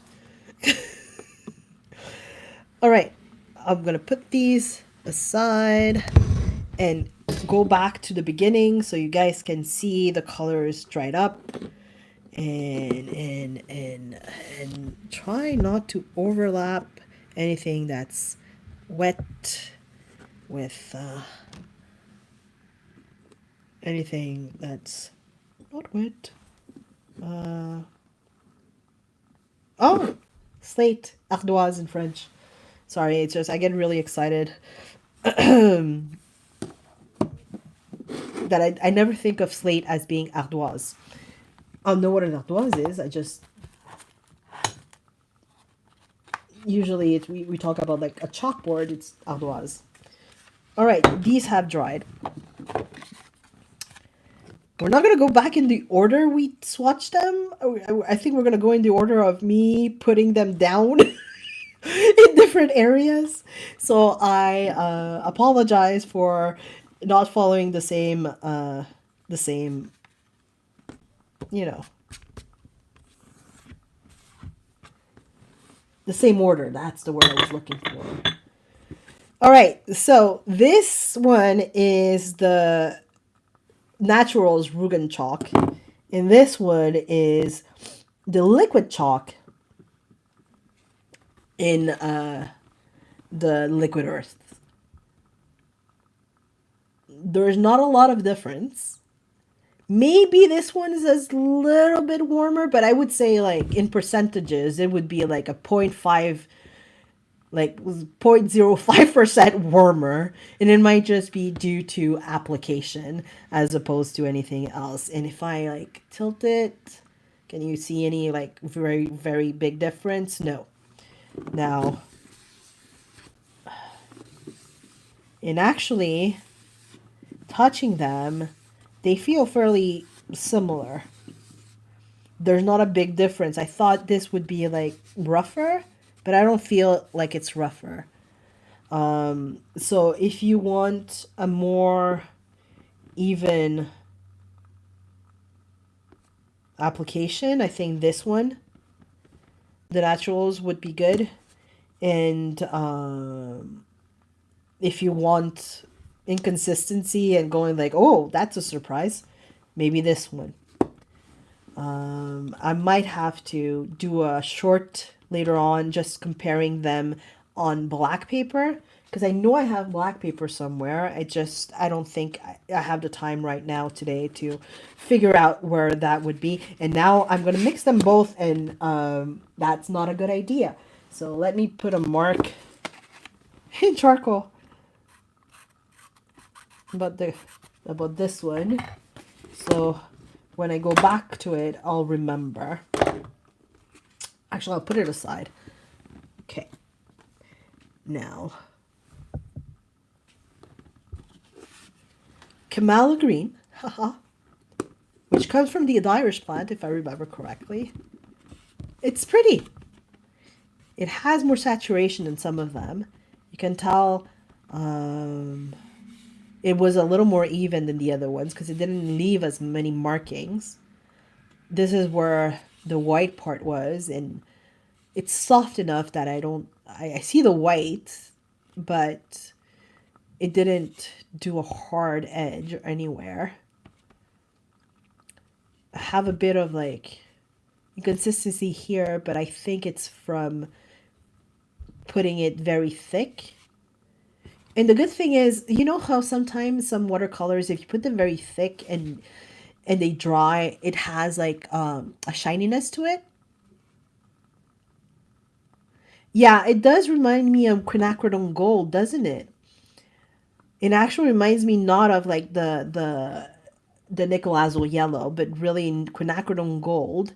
And I do have the original quinacridone gold somewhere here.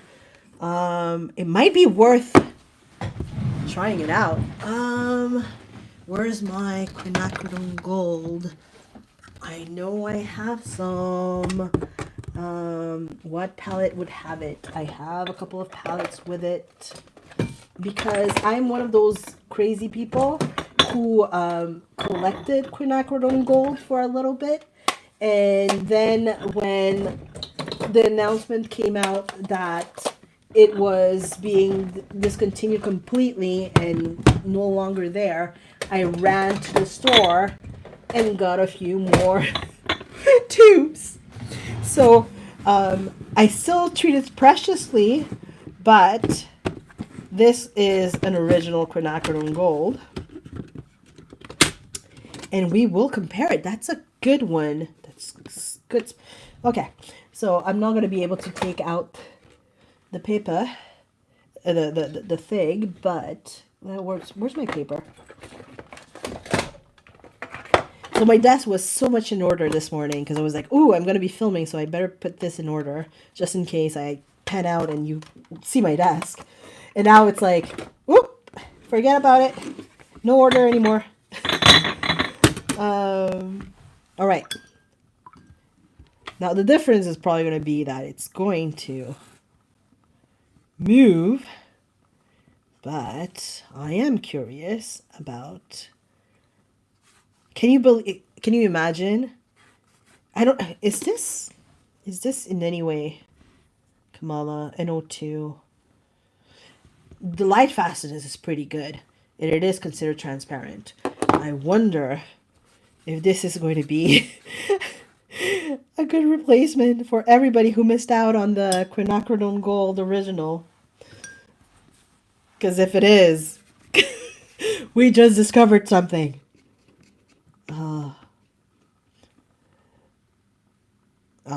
Okay, no, quinacridone gold is warm. Well, you know, it's right. Like, it flows like crazy. Though, I wonder what would happen if we added Oxgall to that paint, and if it could flow. But people didn't go to quinacridone gold because of the flow. They went to quinacridone gold because of how beautiful this color is. And don't fall in love with this color if you ever get your hands on it because it's discontinued. But it is very close. Like, they make different mixtures now, but most of them are with PO48, which is also discontinued. Yes, PO49. I mean, let's face it. Oh, I was at work, and I was like, I'm taking an early lunch. I need to run to Dyer and figure out if they have any quinacridone gold left in in the store. And they only had one, I think. And I asked them to call the other Dyer. And they had like 3 of them or something. And I asked for those to put aside, and I went directly. So my lunch hour that day when I was at home, when I don't remember if it was a video or a short or what it was that I read, Daniel Smith discontinues quinacridone gold officially. It's no longer going to be produced. It's already wasn't produced, but it basically they ran out of it, so they were removing it from because they already had been removing it from the different paints and mixtures, but it was like basically whatever is out now is the last of it. So this is more vibrant, it's more orange, but we'll see when it dries if it is, you know, close enough. But I just might have given some people reasons to try the paint out and see if it stands in for their quinacridone gold. Because if you can see, this palette, I filled it out a couple of months back. As in, I've used these colors for years, and I've every year or so, I like fill out the pans again and again and again and again. And I filled it out again a few months back, like 2 or 3 months back, but I didn't fill out this one because I'm like, I am keeping those tubes and I am not messing around with it. But if that one dries close enough, because now PO48 is also being discontinued, which is usually any mixture with PO48 to make quinacridone gold are usually the closest thing to quinacridone gold you can get on the market, other than real quinacridone gold, which you can't really do anymore unless, I think I looked it up on eBay once, and it was, I think somebody was selling it for like $300, like a tube of quinacridone gold. It was like, dude, if I didn't know, I don't know if they sell. I have no idea if they sell. Bye, Kikonia. Bye, if at flower. Thank you for being here. I don't know if there's anybody left, but because there wasn't a lot of people, so you got all my attention, and even then I've been like going all around. I wonder if we're giving people reasons to go out and buy that color just to try and compare it. All right, Dragon's Blood. And the other 2 warm colors that came in this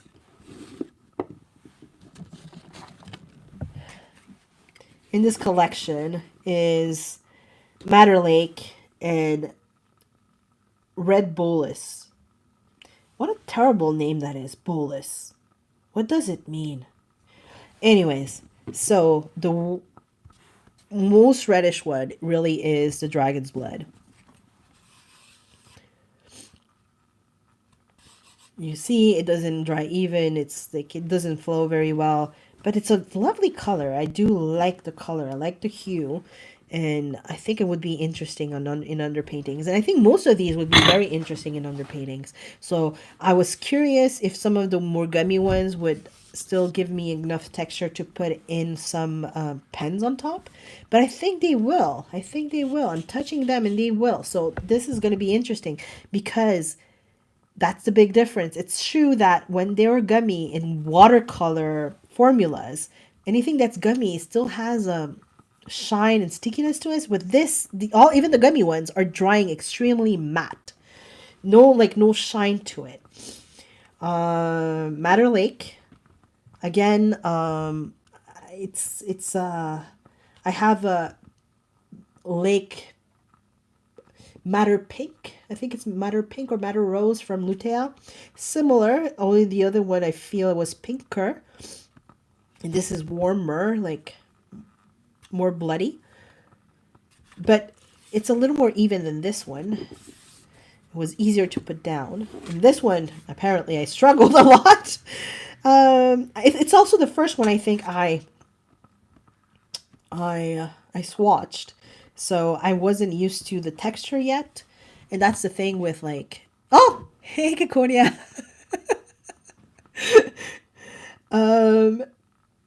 Red Bolus, the one with the unfortunate name. I don't know if like this mess is because it's the first one I was swatching and I wasn't used to like the formula and couldn't figure it out. But I do think it still would have like been like this in the sense that I could have like, you could have seen the different areas as opposed to all the mess, but I feel it would have dried pretty much. Even if I controlled it better, it would still be more like this. This one has granulation though. I like that granulation. Like it reminds me of like skin. Like it's very pink, but it's like if there's a blush to be put on somebody. Like, I love these colors because they are so blushy. And the thing is, I don't draw and paint people. I don't do figure paintings or drawings or portraiture.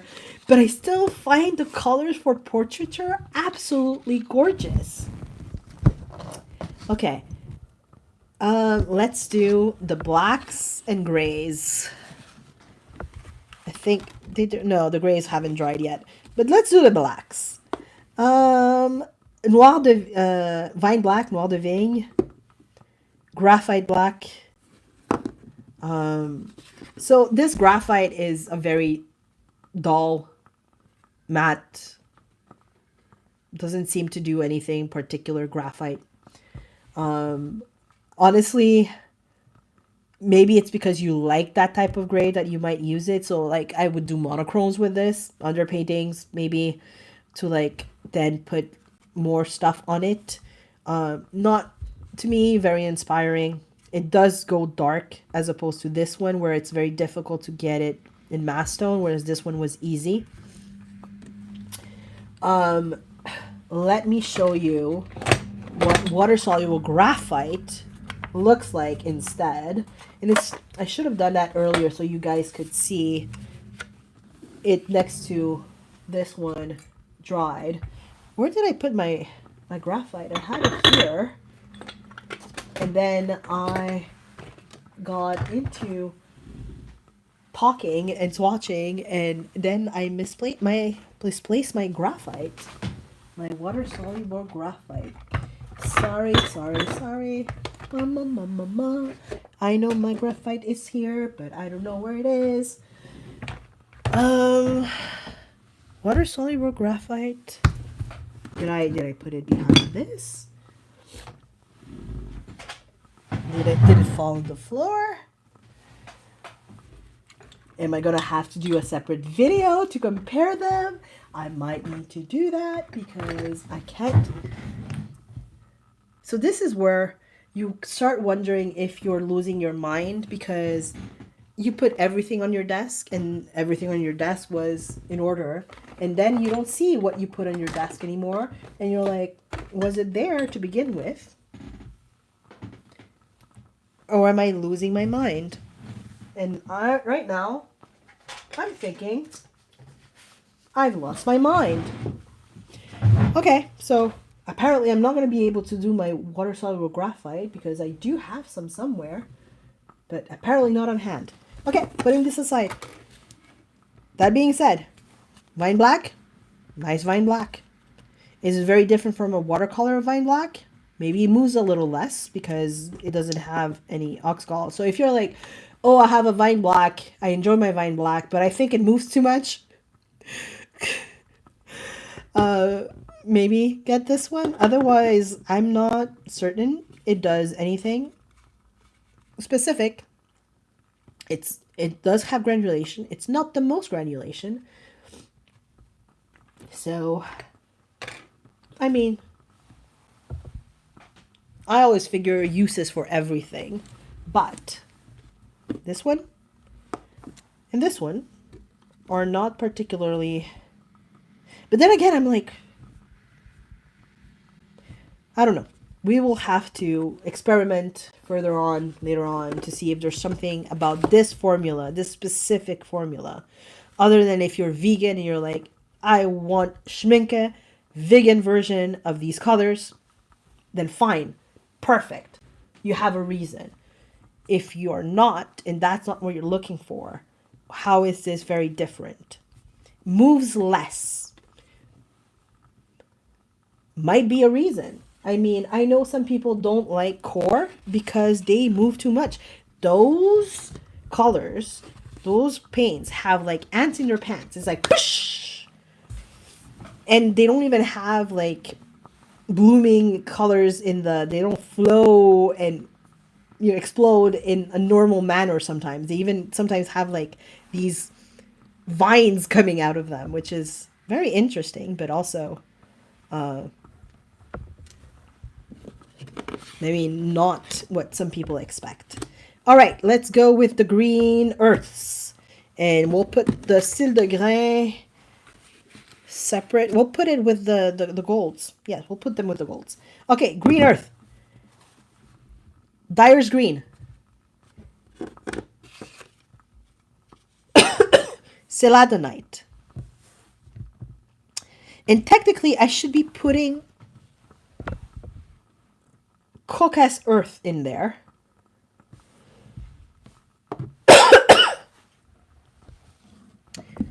Although I could put it with the whites, the chalks, because honestly, it's so close. It's really not very... Oh.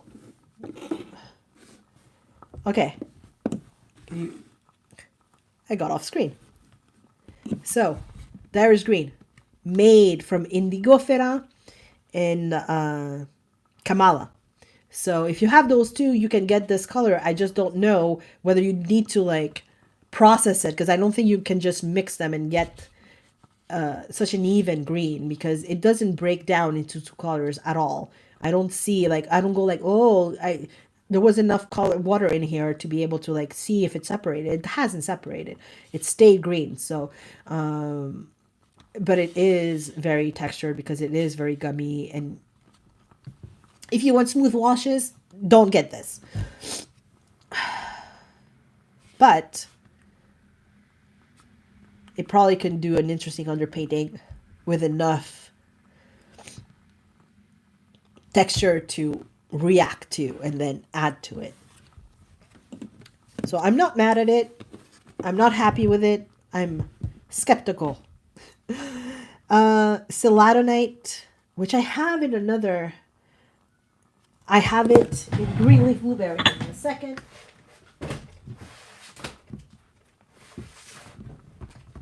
I actually have swatches from Greenleaf Blueberry. Celadonite. So this is Celadonite. Oh, and I have a slate actually. I have a slate too. Forgot about slate. I don't know if it's the same slate, but we can look at it.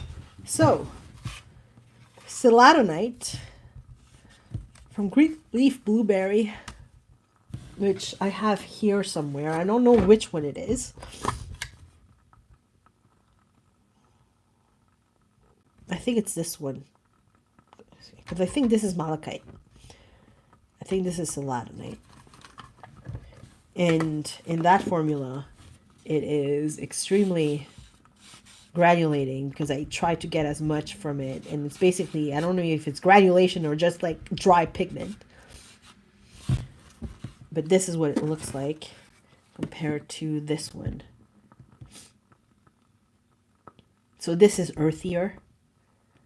Definitely. This is softer. This is like seafoam green. It is a beautiful color. But would I get it again, or would I just get another Celadonite from Greenleaf Blueberry that already comes in pan form, but it has a lot of this? I don't know.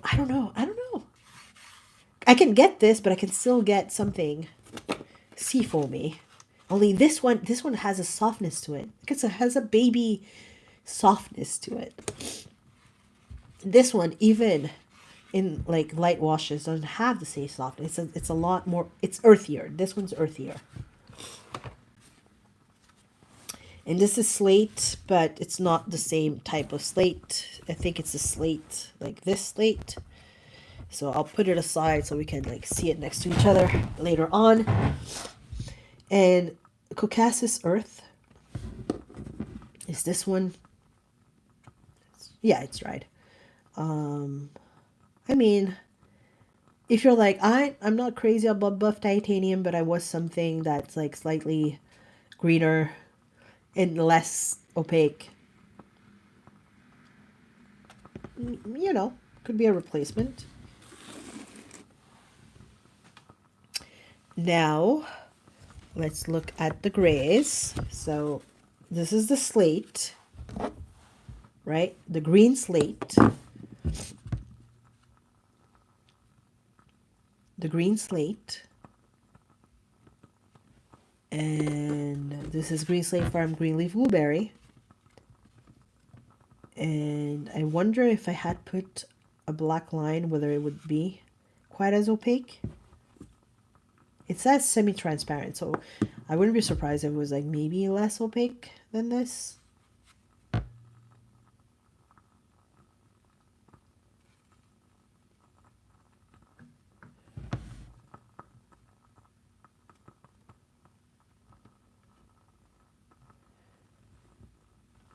This one seems to have a more greenish tint. Slightly, but very slightly. Like 2% more green. Like we're literally talking splitting hairs here, right? So it's like, okay, it does have like a whitish, greenish tinge more. Whereas this one has a deeper, slightly color. But not by much. Not at all by much. And the Lalvarite Violet we already saw next to the other one, but now that they're fairly dry, you can tell the very difference between the green and the purple slate-ish colors. I wonder if I could do a painting only with like one of the blacks and these two colors, because one gives me the warmth, one gives me the coolness, and then everything else is just value. I'd be curious to see that. And yellow ochre, finally. I mean, it's yellow ochre.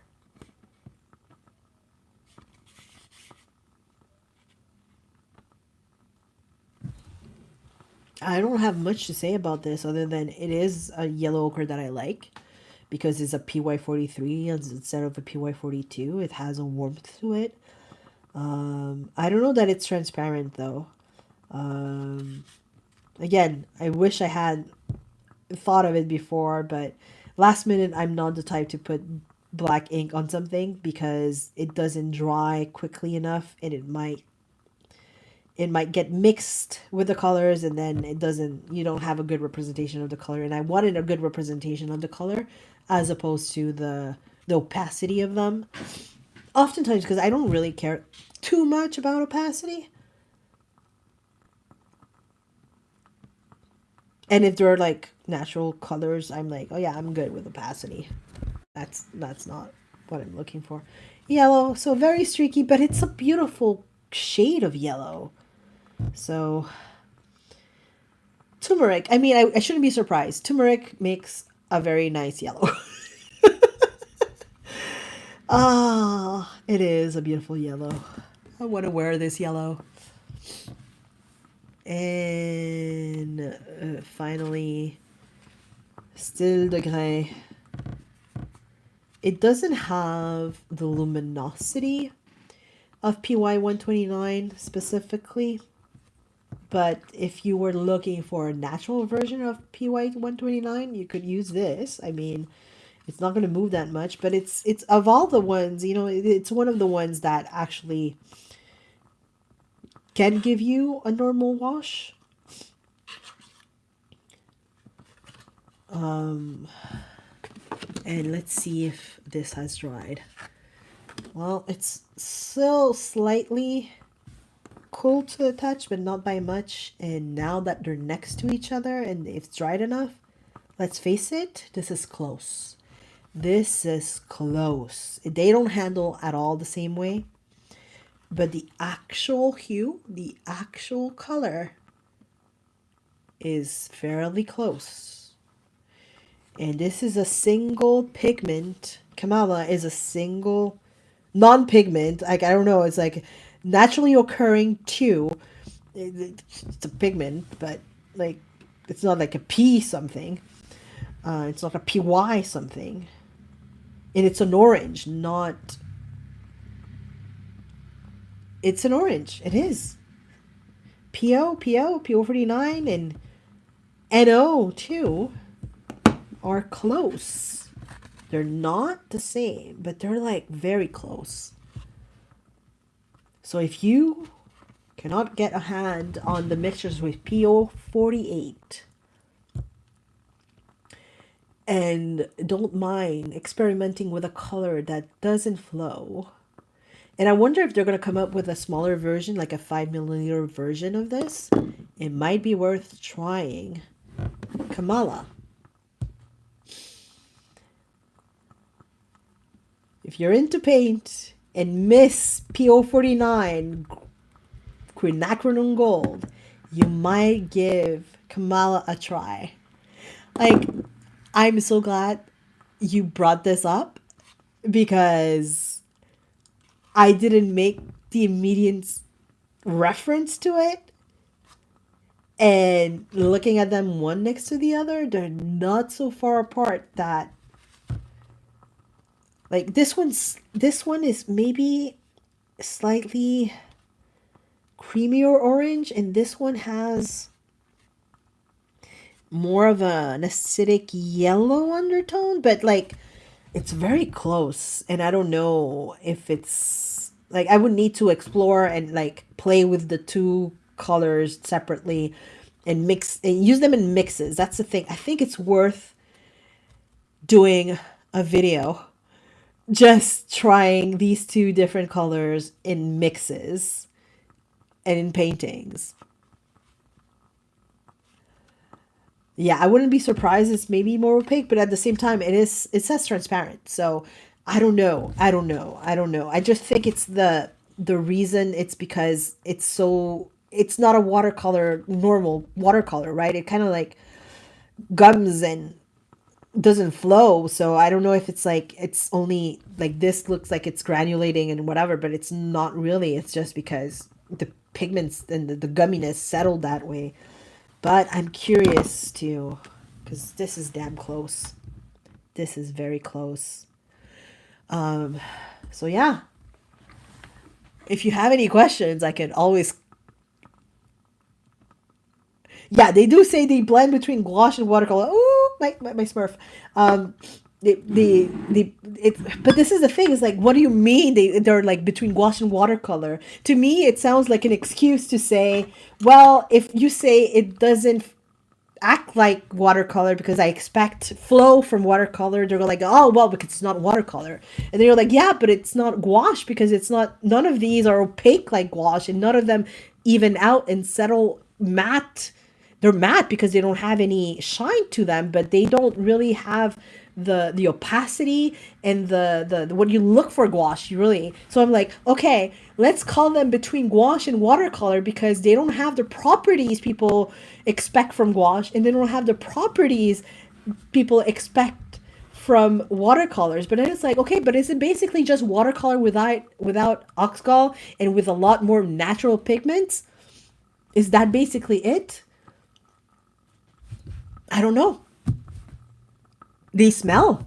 Oh my god, I wish I could tell you whether they smell or not, but I'm like stuffed up. I can barely smell my own what do you call them, candles, which usually I do.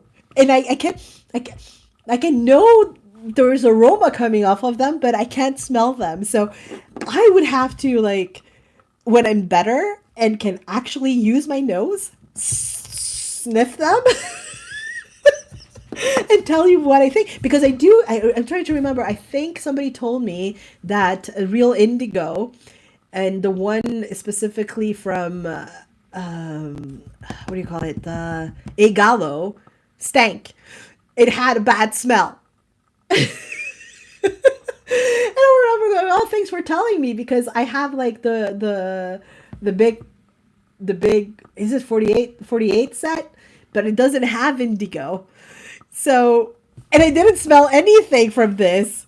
And I can't believe I'm on camera sniffing. I can't smell anything. So, if you wanted to poison me, today would be a good day because I wouldn't be able to smell poison. And it's absolutely not a day for me to tell you whether these stink or not. Oh, God.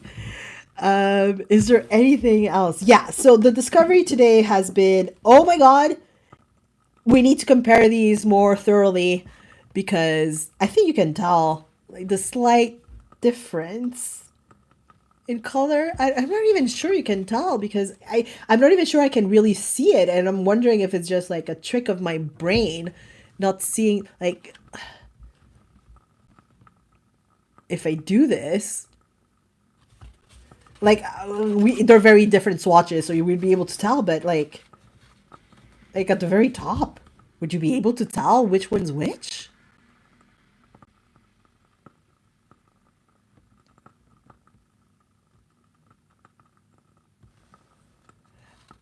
Yeah, they came in 2 sets. So let me figure out what the sets were.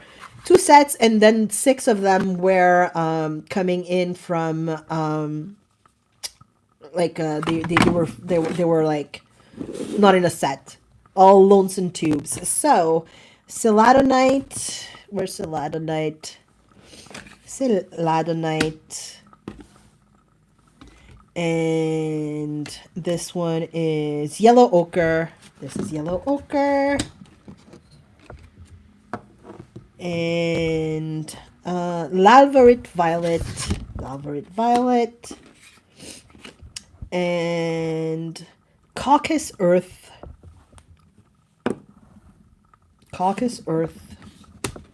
and then Green Slate. So the set with Celadonite, yellow ochre, Lalvarite Violet, Caucasus Earth. Let's just put these aside, would be this. So Celadonite, yellow ochre, Lalvarite, Caucasus Earth, which really doesn't look very green, like green earth, right? It doesn't. And slate, green slate. So the most saturated one, yellow ochre. The least saturated one, Caucasus. Lalvarite, the one that goes the deeper in color, like the darkest mass tone. But yeah, if you're not into grays, but most of them, if you can see, even this one didn't get too gummy. It's like, yes, they're a little more gummy than your regular watercolors, but they're all of them are kind of fairly okay, right? They didn't leave too many streaks. So yeah, I mean, it could be a set of colors for slightly more sophisticated Easter, where you don't have pinks, but you have like these earthy versions of pastels. I mean, that's one way of looking at it. Like quickly like this, what color am I the most excited about would be the Lalvarite. Definitely. This one's nice too. I just feel like I've seen this in other places, and this one I don't have in any other brand right now. So this is the one I'm most excited about, even though I do like Celadonite. So I would say this is my favorite, this is my second, and then I don't know. These are my top 2 from that one.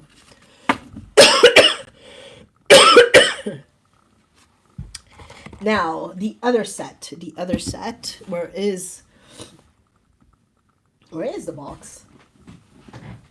Where did I put the box? I wonder if I put that box with, here it is. The other set came with Curcuma,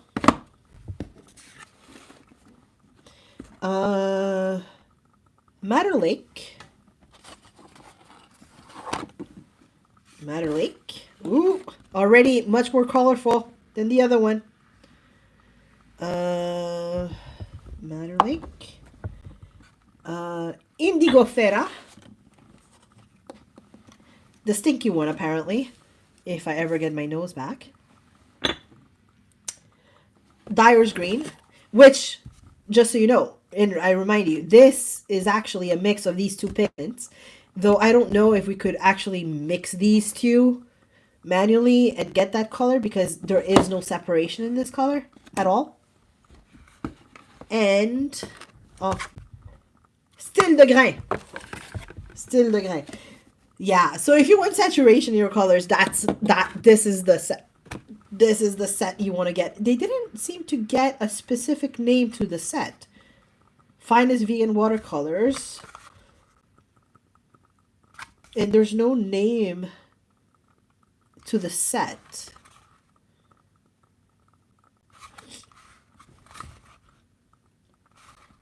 Like, I'm trying to remember, even when I looked online, it didn't have, like, this set has this name versus this set has that name.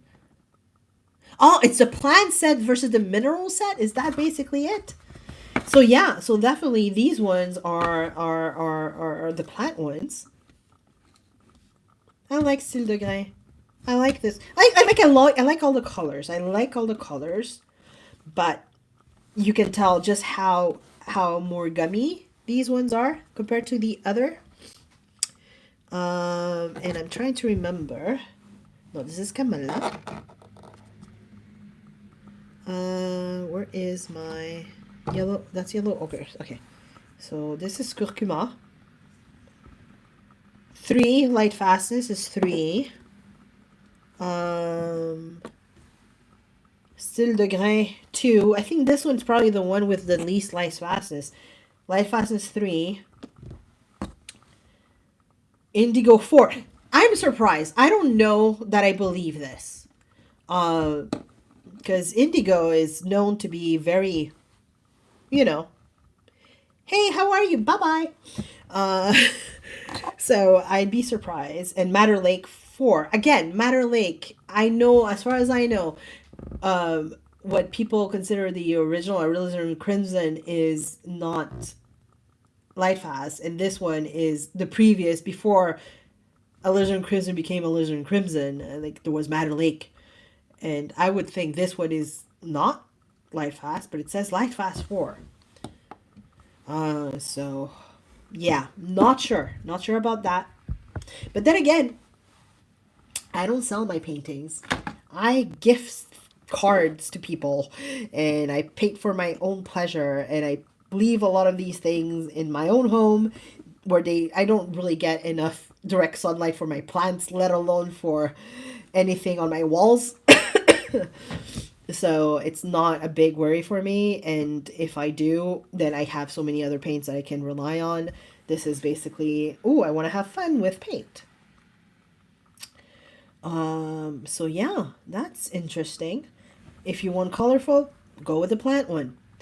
And all the other ones are basically, right now, as far as I can tell, only available in tubes separately. So, Vine Black, Graphite, Graphite Black, Red Bolus. Again, what a terrible name. What does Bolus mean? Dragon's Blood. I would say of all the reds right now, Dragon's Blood is my favorite.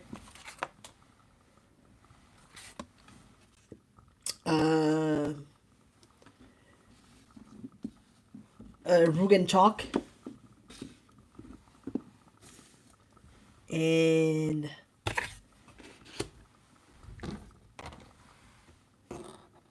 Kamala, which we're going to have to figure out, is it a dupe? The plant, that's the plant set. The other is yours or something. Yeah. I don't know about this plant set and their claims for Madder Lake and Indigofera, because as far as I know, Madder Lake is not light fast color. This is my Lutea Rose, Lac de Garance Rose, Madder Lake Pink Rose. And as far as I know, this is not supposed to be considered light fast. And I think, I don't know where it is, I have a Madder Lake by Winsor & Newton, and I don't think it's considered fairly any light fast either. So I don't know. Somebody else is gonna have to test these, because I'm not gonna do. I don't do a lot of light fast testing myself. If I worry about light fastness, then I I go with big brands that I know have done their job, or I go with pigments that I know are reliable. But yeah, I don't know. It's hard to find a granulating red that Dragon Blood is special. Yeah, yeah. I have a granulating red from Schmincke, which I think is just a formula of their cadmium red that is maybe done in a way that it granulates more. So definitely Dragon's Blood. I really like this color. I really, really, truly do. To me, it's a mix between the Madder Lake and the Lutea, because if I remember, the Lutea has a pinkish tint to it, and this one has this reddish pinkish warmth to it that I really like. And I like that it granulates. It's interesting. It's apparently 4, but this is the thing. I have no idea, because of the indigo also being a 4, whether I should be trusting the light fastness. Then again, Schmincke, shouldn't I trust them? Yes, I have the Volcano Red. I haven't played with it that much. I have it on a palette somewhere. But basically, I got it because I wanted a red that had granulation, and it's like most of the reds, other than the cadmiums, there are a lot, a lot of quinacridones that just don't granulate at all. So yeah, definitely, this one's interesting. From the ones that are from the free agents. I would say definitely, definitely. Where's here it is. Definitely the Kamala, worth a try. And the Dragon's Blood, worth a try. The two blacks, to me, I'll use them, but I probably will enjoy the Vine Black the most. But like I said, I'm not sure whether I'm more interested in this one or any other type of regular Vine Black, other than the fact that this is vegan. I don't see. I'm not a big fan of Graphite watercolor, because I actually like the sedimentation of water soluble graphite, which is very different from a watercolor formula graphite. So I would go back to my art graph and all my other versions of water soluble graphite. Red Bolus, interesting. Is it so interesting that it wouldn't be replaceable by so many other earth pigments that have this type of shade and granulation? No, not really. But Dragon's Blood and this and the Kamala, I would say definitely worth looking into it. So unless you like pastels, the mineral earth set is fairly, yellow ochre is nice, but there's so many yellow ochres already. And if it is a PY43 and not an NY43, no reason. This one is nice. I do like this one. From all of them, I like these two. It's the Celadonite and the Lalvarite Violet. I might have been Lalvarit. No, I've been saying it correctly. I was sure I've been saying it wrong all along.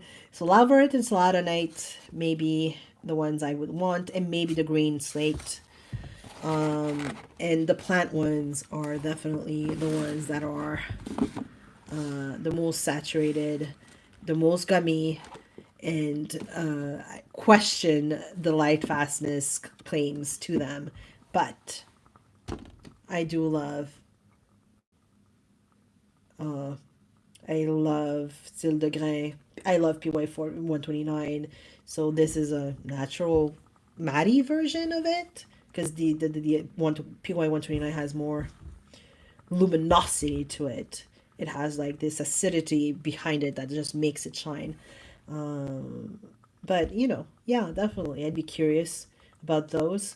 And yeah, basically that's it. Unless you have any questions, I think this is it for me. Oh, well, thank you. You're wonderful too, because you stayed all along. So it was nice meeting you today, and I'll let you go so you can finish your day. So I will probably, I don't know if I'm gonna post this as is or try to like do some edits to it. So we'll figure it out. And definitely I'm gonna have to do a video comparing the Kamala to the Quinacridone Gold and figure out what's going on there. And then Dragon's Blood with maybe the Volcano Red. And we'll see how it goes. All right, take care. Ciao.